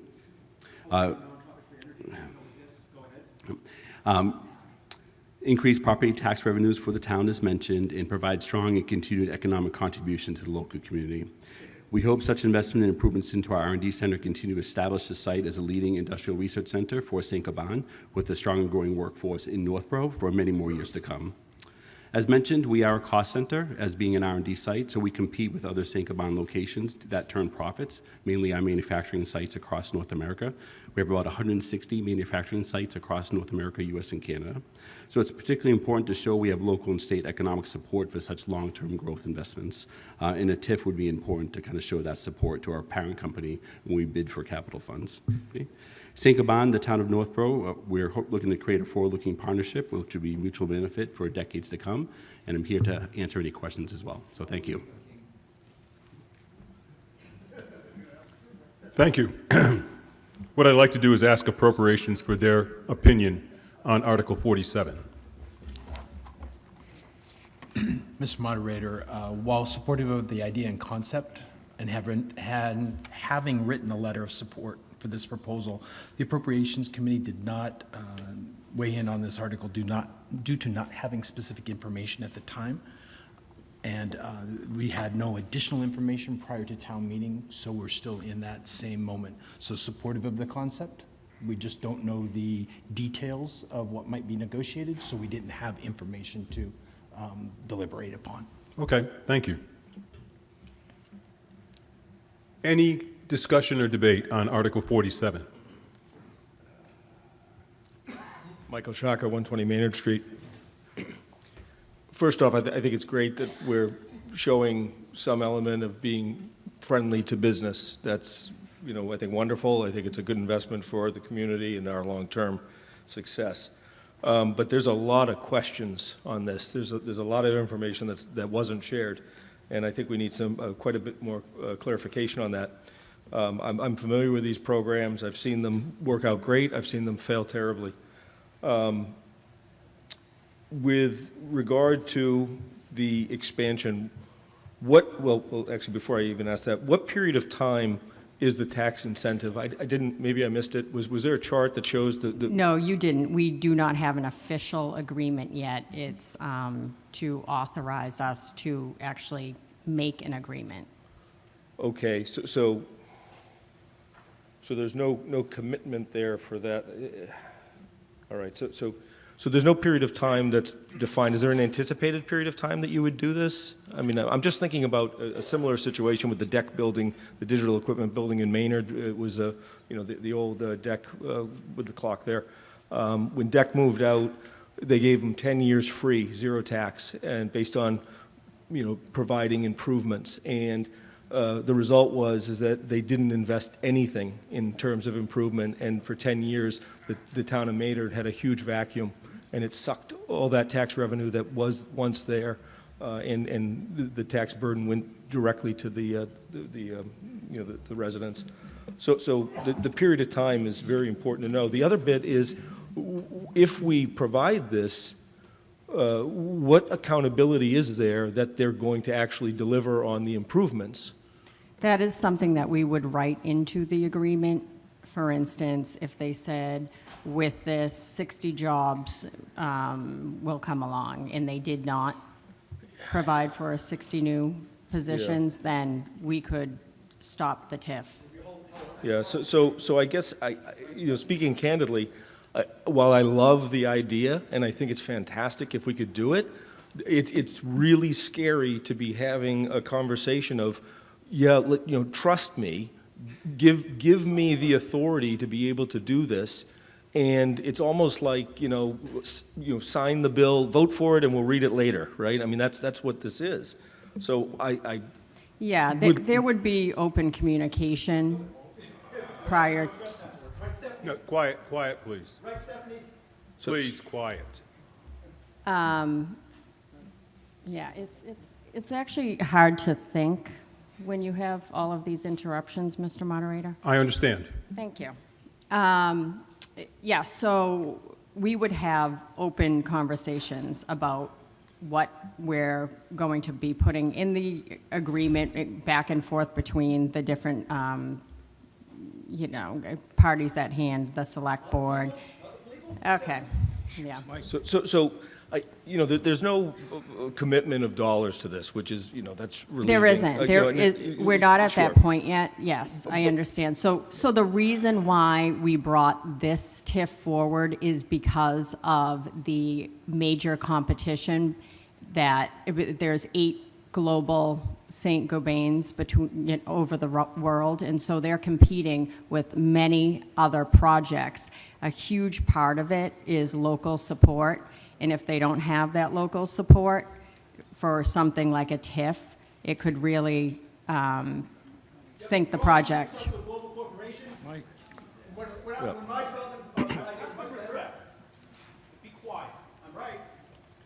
Okay, so essentially, this is going to have to just be based on trust that the select board are good negotiators and that they don't make this be a 100-year tax rebate. Yeah, no, absolutely not. Yeah, so this is the opportunity to allow a business to expand. They've been with us. They've been excellent neighbors for 40 years, and this is just the opportunity to help them grow, which only helps us grow in the future. Completely understand. I get. I mean, it's akin to opportunity zones and Right. investment in. And that is our focus and Yeah. our drive is economic development opportunities Yeah. because, of course, everybody's sick of writing checks. Yeah. We want the revenue to come back our way. Yeah, I like it. I'm just really uneasy in the fact that there's very little information provided with regard to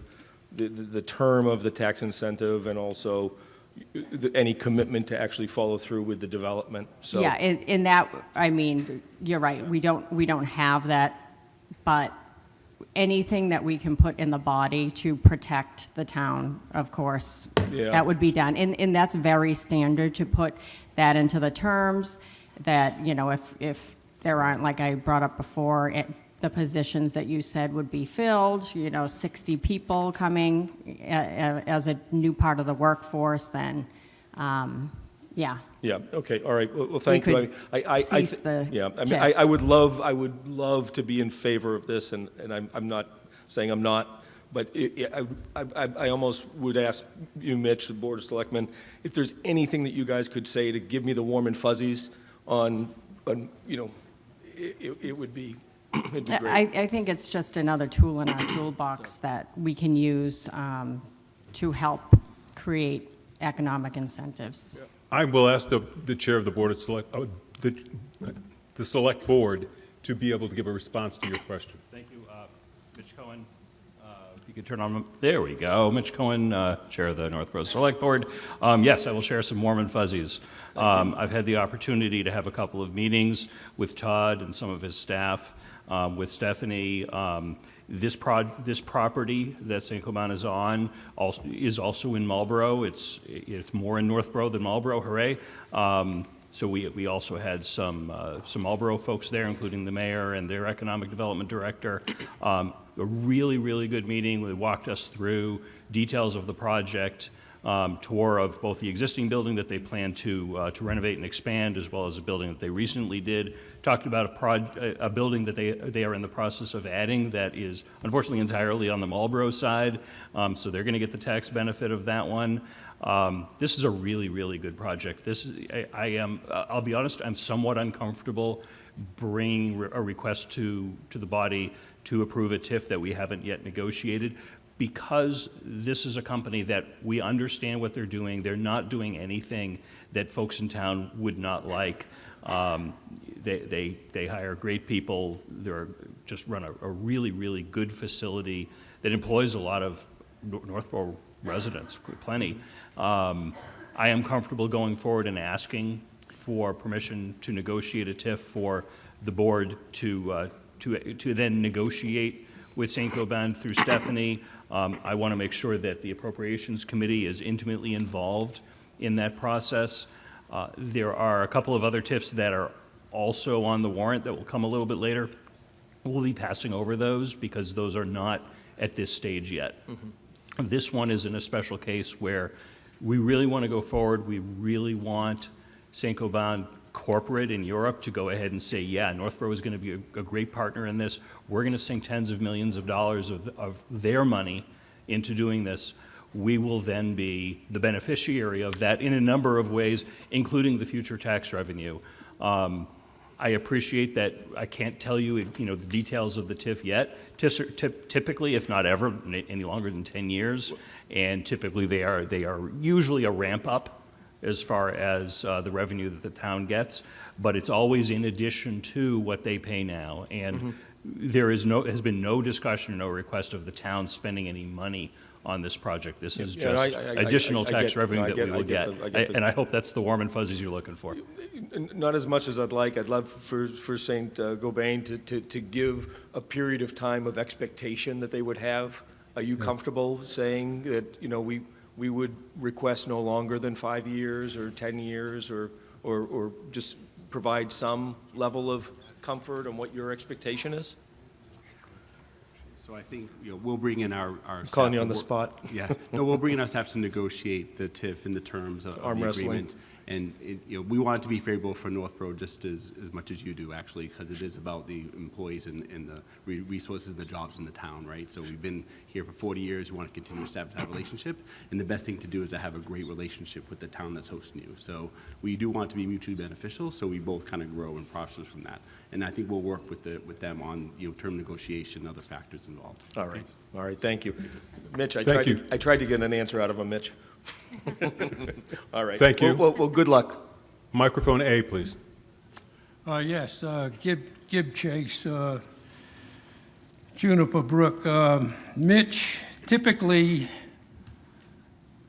to move ahead and put something on a warrant like this when we don't have information and your own Appropriation Commission and others don't even have full information on this. I sat in when the Massachusetts Economic Development gave you a briefing up at the library. There's a heck of a lot of questions on this that we don't know. And of all the studies, there's been about 30 studies of communities here in Massachusetts and probably many more elsewhere where the intents are not fulfilled with this type of a designation. And, they advise, usually communities in the states advise when you're considering a TIF before you designate that you do a comprehensive analysis to identify potential impacts on our budget, on resident taxpayers. I don't know what the annual cost of the taxpayers are going to be. There's no cost to the residential taxpayers. Oh, yeah. Anyway, if there's an increased debt in the project doesn't generate enough tax revenue, who pays for that? A lot of these subsidized projects may not fully cover the cost of public services, and they require increases in fire and police protection, which will lead to higher costs for our own town citizens here that pay the taxes on this. I don't know anything about your company. You may do good work, and I wish they had a firmer handle on just how the TIF works and everything. But I don't know how, in good conscience, you're putting the horse before the cart on just throwing this stuff into the warrant, and let's see what happens. It sounds good, you know, you vote on it. There's a cost here, and a lot of your speculation that you throw out here on the economics and jobs and everything, you can't guarantee that. And you can't make a decision on something and ignore the whole economic crisis situation that we're in now and foreseeable future going on. Inflations, recessions, and everything else. I mean, here, you know, we're again working backwards. And it's definitely not working backwards. We're not losing anything. That pre-investment property tax is where we are. I'm sorry. Please, I've asked you repeatedly to be quiet. You were doing very well early. I'm going to ask the officers to remove you from the hall. Please.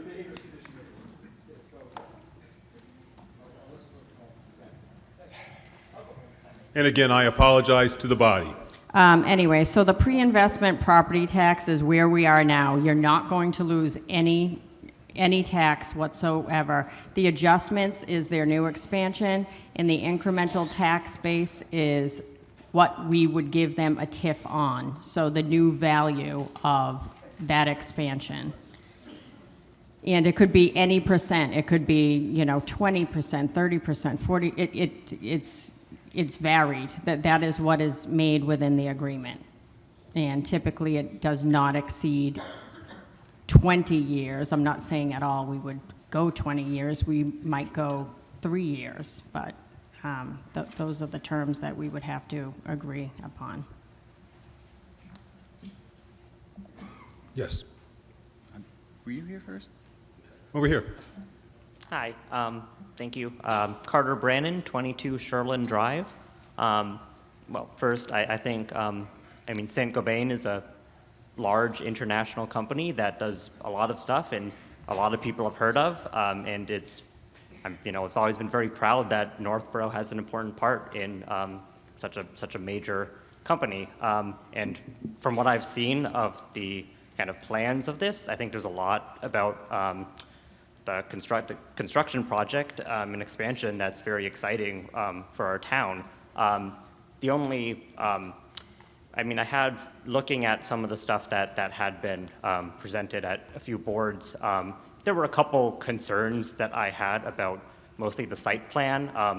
Ideally, it's really the parking lot. I'd rather see more of the open space protected on the property. And my question about this here was whether the permitting boards and other committees that would be involved in approving this project would be collaborated with at all while negotiating the TIF. Oh, of course they would, just like any other building development in town. Absolutely. Okay, thank you. You're welcome. And just to make a comment on the project as well, the majority of the renovation will include kind of redoing our main building on campus, which is a 100,000 square foot building built in 1985. We'll be adding additions off that building, but essentially be around the existing footprints of the current building space. The building mentioned in Marlborough is on new space, that is taking new land. Okay, so it's really centered around our main campus structure already. Okay. Microphone A, please. Thank you. Brian Cole, 4 Lawrence Street. I'm a relative newcomer to Northborough. From Milford. In the past, the TIFs were brought after they were negotiated for final approval to the town meeting. Is that not the case here? It's not the case only because they need local backing. Typically, yes. Typically, yes, That's but what not, would happen, okay. Absolutely. All right, very good. Yeah. Thank you. Thank you. Microphone B, please. Susan Sartori, 465 Green Street. Steph, thank you very much for bringing, some creativity to economic development. And sir, I welcome, a partnership with you. What I want is a process question answered for me. Mr. Cohen has stated that he would be willing to negotiate with the town staff. His tenure will be up in 13 days. Is this getting done in the next 13 days? No. I wasn't speaking for myself. The board Well, would be you stated negotiating. that you would be happy to do it. So I wanted to find out when the timeline is for this. When do you have to work this out? Yeah, as soon as, when does the project? Go ahead. Yeah, you know your terms. So right now, we're in the design phases of the project, and we can start negotiations with the town on the TIF, I guess, as soon as they're ready, as soon as the town's ready. We're looking to finish our construction design with the architectural firm by the fall, but I need to get my approvals for capital appropriation for my parent Well, company. when are your approvals? When do you need to have those? We're working through those process now, so I'm doing those preparation reports and approvals with the parent company. So would you have no problem at all with the TIF negotiations beginning after our election? When is the That is on the 13th. Yeah, May I 13th? have Yes. no reason to think that negotiations with the board would start before the 13th. Yeah, that's fine. Okay, thank you. Microphone A, please. Thank you, Mr. Moderator. John Marr, 44 Weston Terrace. Thank you, Stephanie, for bringing this opportunity to the table. I think there's a few points of emphasis here. Again, we've talked about budget constraints. We've talked about Prop 2.5. I think the town's faced with, an issue of trying to diversify their tax revenue basis between commercial and residential use. And to have a investment-grade global company provide a commitment, a financial commitment to the area, I think this is a wonderful opportunity to demonstrate that Northborough is open for business and that is looking to kind of help out and diversify its tax basis so that the resident is not faced with the complete burden. I think this is, obviously it's a little bit unusual from a perspective of coming to the town and asking for approval currently, but I think the creditworthiness of the tenant and the importance of that tenant to the economic viability of the area is extremely important. So I would definitely agree and support this. My only question, was just curious, is does Saint-Gobain have any statistics on indirect jobs in the area as well, not just direct from the company? Thank you.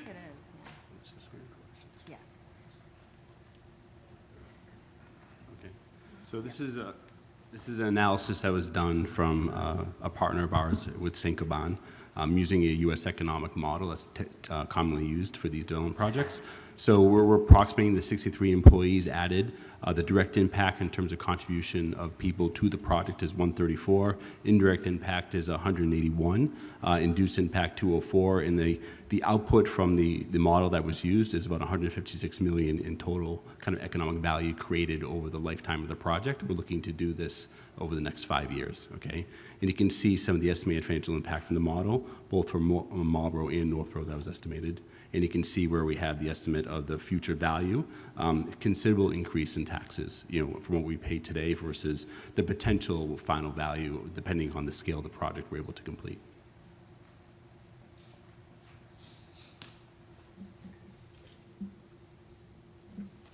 Microphone A, please. She was first. Microphone B, then. Lisa Maselli, 13 Maple Street. I was on the board when you came to make a presentation with screens covering all the faces and names. I did do some research.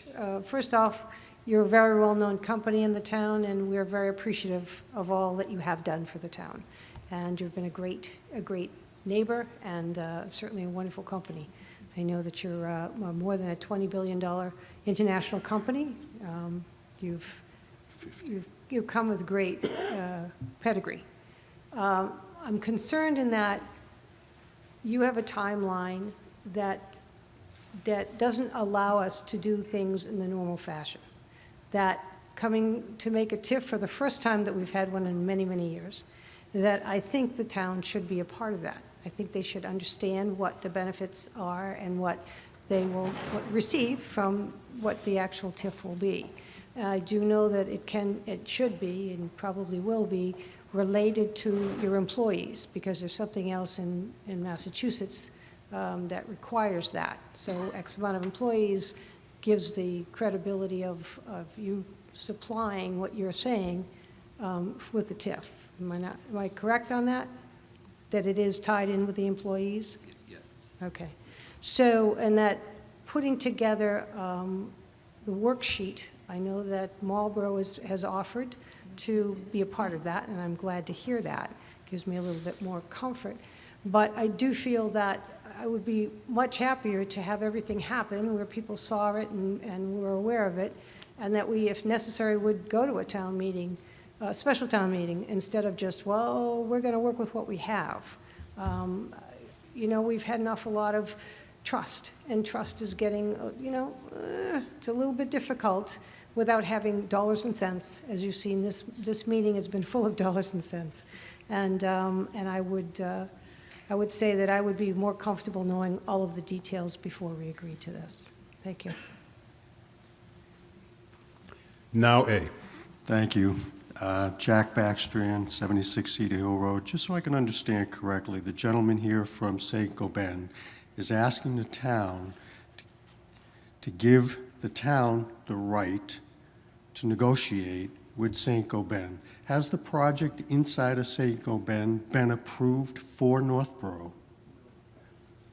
So I'm working on that approval, Okay. and the TIF process, or having local support, is Right. part of my submission for So approval. to say it another way, you're internally battling for funds within the corporation. Northborough is one of the allowed organizations to compete for those funds. You're here saying, hey, listen, if you give me the opportunity to negotiate the TIF, that puts me in a better position to be able to get those funds. Exactly, correct. You're not making any commitment to No. this town. You're not making any commitment to how many years. You can't even go forward if you go to your corporation and say, geez, I didn't get the TIF funds. Because the immediate response from corporate is going to be, geez, we've got better opportunities elsewhere in the world. Sorry, this time isn't for you. It does impact the scale of the investment and what I'm able to Right, achieve on total. right. Yeah. So nothing is being negotiated here, folks. There's no taxpayer dollars. All we're trying to do is to get this gentleman in the best position possible to get his corporate buddies to say, we want to invest in Northborough. If you walk out of here and go back to your organization and you tell them, I could not get that TIF, what are the odds that they're going to say, thanks for trying. We've got a number of organizations around the world that we can get a better investment return on our investment. We're looking at a proverbial gift horse in the mouth if we walk away from this. This is really silly to be even talking about. Thank you. Microphone B, please. Christopher Brandon, 22 Shoreland Drive. I just had a question on, as all of our properties are going to be increasing taxes over the coming years. We had a 10% increase this year. We're going to have future increases going forward. On the existing tax base that they're paying, like as part of that TIF, as part of the chart, that lower portion, as our properties proportionally go up, will that portion go up as well, or is the TIF eliminating any, or is it locking that rate in?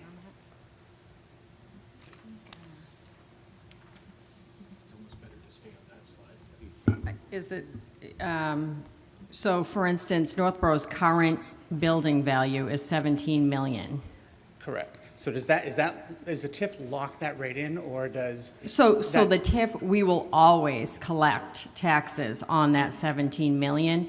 So Northborough's future is 90 million in value with the projected tax of 1.3 million. So that delta between what we get now and what the new value is, that's the only area where we would provide a TIF agreement. So we will always get the same taxes that we've received.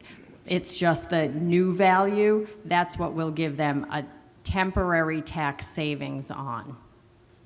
Okay, so whatever, if we didn't do it, and that 17 million, they didn't do it, as that value went up over the next few years, they were paying additional taxes on that. Correct. Would they still be paying additional taxes on that initial balance? It's just the Oh, it's just the absolutely. incremental stuff that is not getting additional. Absolutely, yes. Thank you. You're welcome. Thank you. Microphone A, please. Cynthia Turner, Church Street. So I'm not, as I mentioned when I was up here before, I've lived here a year and a half, which doesn't really account for my ignorance of this company because it's a large company, but I am ignorant of the company. So a few minutes ago, I was looking it up to learn something about it. And I'm not saying one way or the other whether I support this. I'm not saying one way or the other about the company. But I just wanted to bring something to light that I found, because I think people should be aware of it. And then you can speak to it. So I'm going to read this. This is from Wikipedia, and I understand Wikipedia can have mistakes, but this issue does definitely exist. So even if there's little details wrong. St. Gobain had contaminated groundwater supply with PFAS, which is a highly persistent contaminant acid, in multiple towns in southern New Hampshire. Elevated levels of this acid were found in 2016 near the St. Gobain plant in Merrimack. Pollution has been occurring for over 20 years. St. Gobain deliberately and intentionally constructed a bypass stack to thwart environmental inspections and avoid PFAS removal. Despite this flagrant violation of their permit, they were allowed to continue to operate. Former state rep and environmental scientist Mindy Messmer has claimed links between exposure to St. Gobain's PFAS emissions and kidney and renal pelvis cancer, testicular cancer, female breast cancer, prostate cancer, Mr. Moderator, ulcerative. is this, I don't think this is relating to the Northborough Actually, site it is. of St. Gobain. Yeah, I'm Does it going to have- finish. Does it have anything to do with TIFs that they may have been in agreement on, or are you talking about? No, this is about the their company. So if corporate we're be- going to be, if we're No, going to wait, be wait, wait. supporting this company at all. I just want to make sure that we stay within the boundary. Yeah, this is about support of the company. Excuse me? No, please let me finish. It's very short. Anyway, the thyroid disease, high cholesterol, cardiovascular impacts. As of 2022, St. Gobain is involved in multi-million-dollar class action lawsuits. Its former company lawyer was terminated after he repeatedly urged the company to do more to address contamination from their plants in Merrimack, Bennington, Vermont, and Hoosick Falls, New York. Now, all those places are out of state. Okay, so what's in Northborough might not have a direct environmental impact, but we have to consider if this is still an ongoing problem, and that would be the question I am posing. Do we want to be supporting a company? It doesn't matter if the environmental impacts are in our backyard. If this is a continual with the problem with the company, then we have to question whether our town can be supporting such a company. If I were asking a question, a follow-up question, I'm certainly not doing that. But my question would be, you've presented a number of negatives, and I'm sure that there are an equal number of positives out there about this organization. And I think we can't judge just listening to negatives. We have to have fair and balanced, to use that overused quote. Right, and I did preface this whole thing by saying I'm not saying one way or the other about the company, but one should look at the company when making these decisions. Is this not just a matter of money? This is a more holistic thing. Do we want to be supporting this company? So take that into consideration. Okay, thank you. Microphone B, please. I'm tired from the last few nights of being waterboarded about the cost of this town. I'm tired of people who want to have a more affordable town and will not vote for allowing the board to negotiate this. It's allowing them. It's not the specific details of the design of the building or how big this is going to be. It's the negotiation. And then when they negotiate that, they bring that back to the town. Now, if you don't like that, go back to the master plan in this town, rip out everything about commercial and economic development, and live with the consequences. Thank you. Microphone A, please. Thank you, Mr. Moderator. Jacob Jones, 106 Green Street. Mr. Moderator, first I express gratitude for the gentleman who traveled here to talk to us and educate us. I express gratitude to someone who's not been thanked enough here, our town administrator, who I've interacted with a lot, and she's been very helpful. And in this case, has been helpful in bringing us an opportunity. I'm not sure, as many have expressed, there may be a package I'd be willing to support, and there's probably lots of packages I wouldn't be support. But, Mr. Moderator, I do have a question, if the gentleman would be able to answer it. And I understand this is, he may not be able to answer it.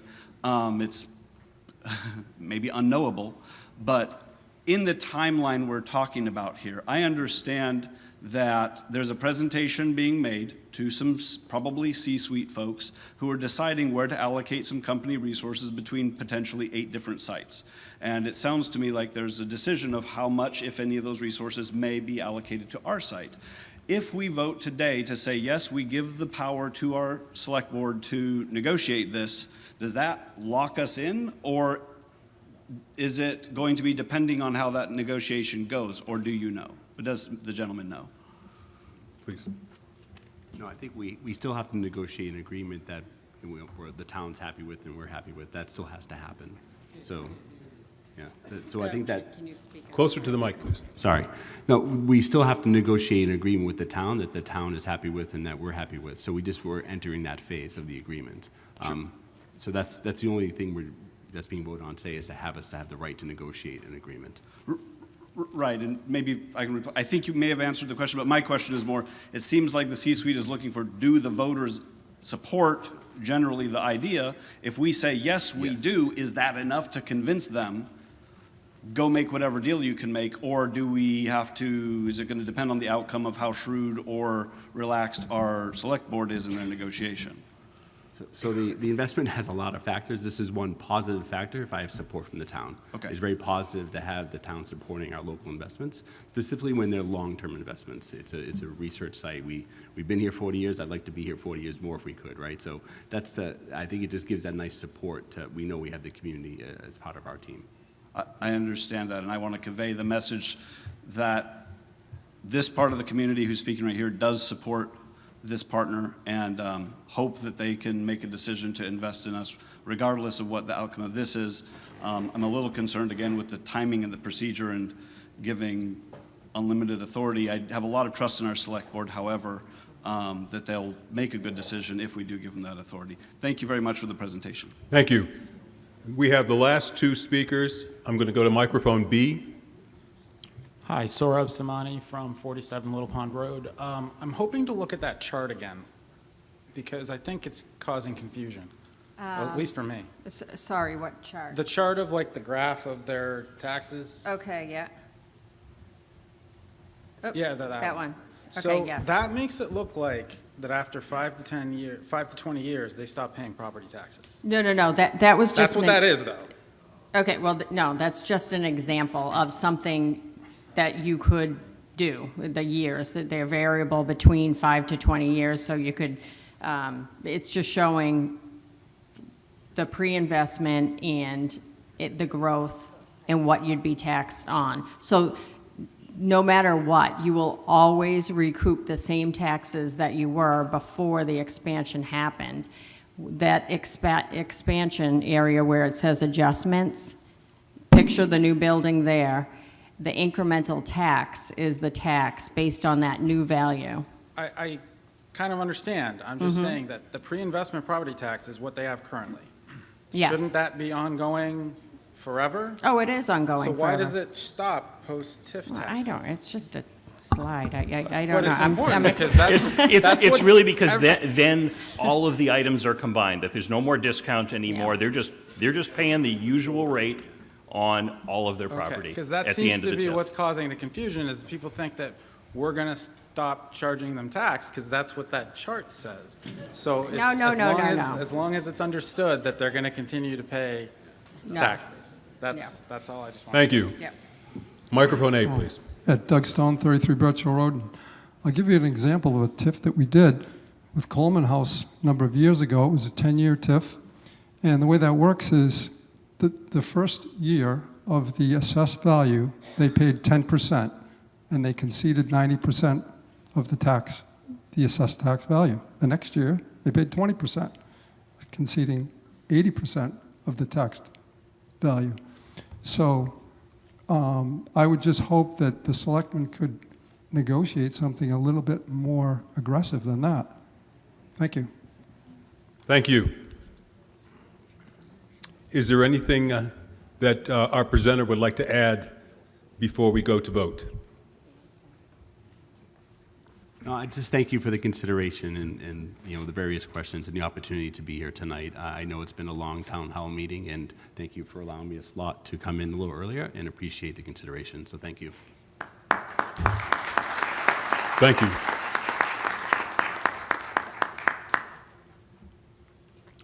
Okay, we have the slide for this, right? Great. What we're voting on is Article 47. It is a simple majority vote, and the voting is open.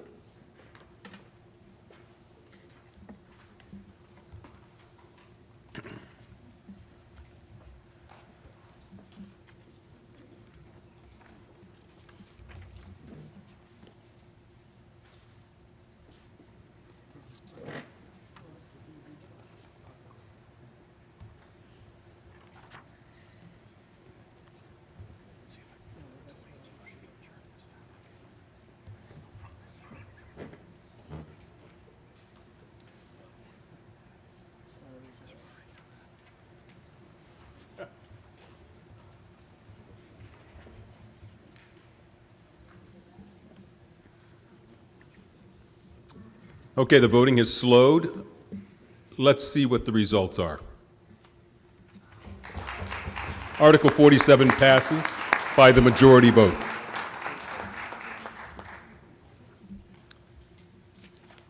Mr. Moderator, I move we jump to Article 51. We can, but I want to just ask the body if anyone would be willing to make a motion to suspend the rules, that we can go through this additional article that has a very short timeline on it. And I know, but it's close to it. So moved. There's a motion and a second? Okay, all in favor, please, let's just raise our hands. Okay, those opposed? Okay, we will extend the meeting to be able to get this article through and see how it goes. No. Do you want a motion that we to jump to 51 first? We already made the motion and passed to suspend the rules. Okay. And we also So it's talked a about free-for-all. Okay. we also talked about jumping Yeah. to 51. So we're ready to go. Mr. Moderator, I move that the town vote to authorize the Select Board to grant and convey to Massachusetts Electric Company, National Grid, permanent utility easements on the portion or portions of the town-owned property at 65 West Main Street, the site of the new fire station, as described in a deed recorded with the Worcester South Registry of Deeds in book 68237, page 362, and is approximately shown on the plan entitled Northborough Fire Station Easement dated October 8, 2024. Said plan on file with the town clerk on such terms and conditions as the Select Board deem appropriate, and further to authorize the Select Board to enter into agreements and execute any documents or instruments necessary to effectuate the purpose of this article. Second.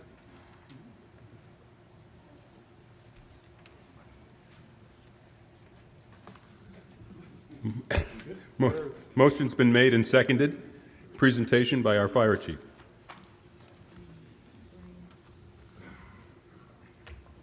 For those of you that were at a special town meeting, the presentation will be about the same length.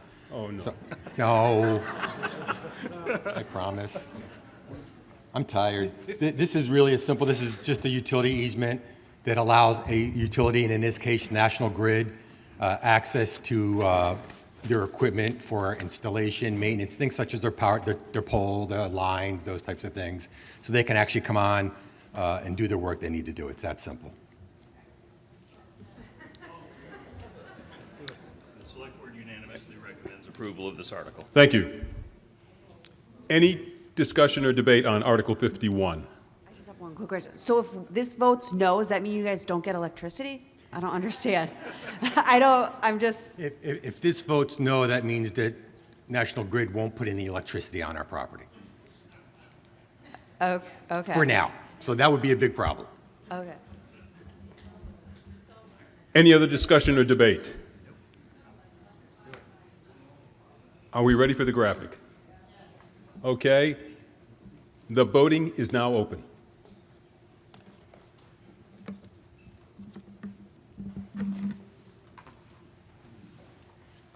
And I forgot to mention, this is a 2/3 majority.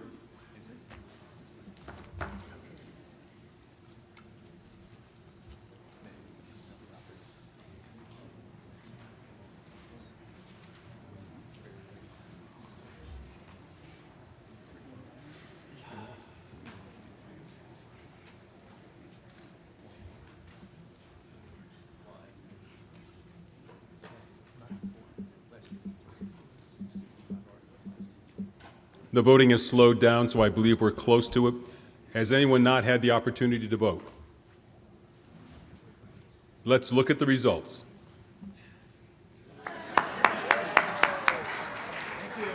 Chief, the lights will be on when you get home, okay?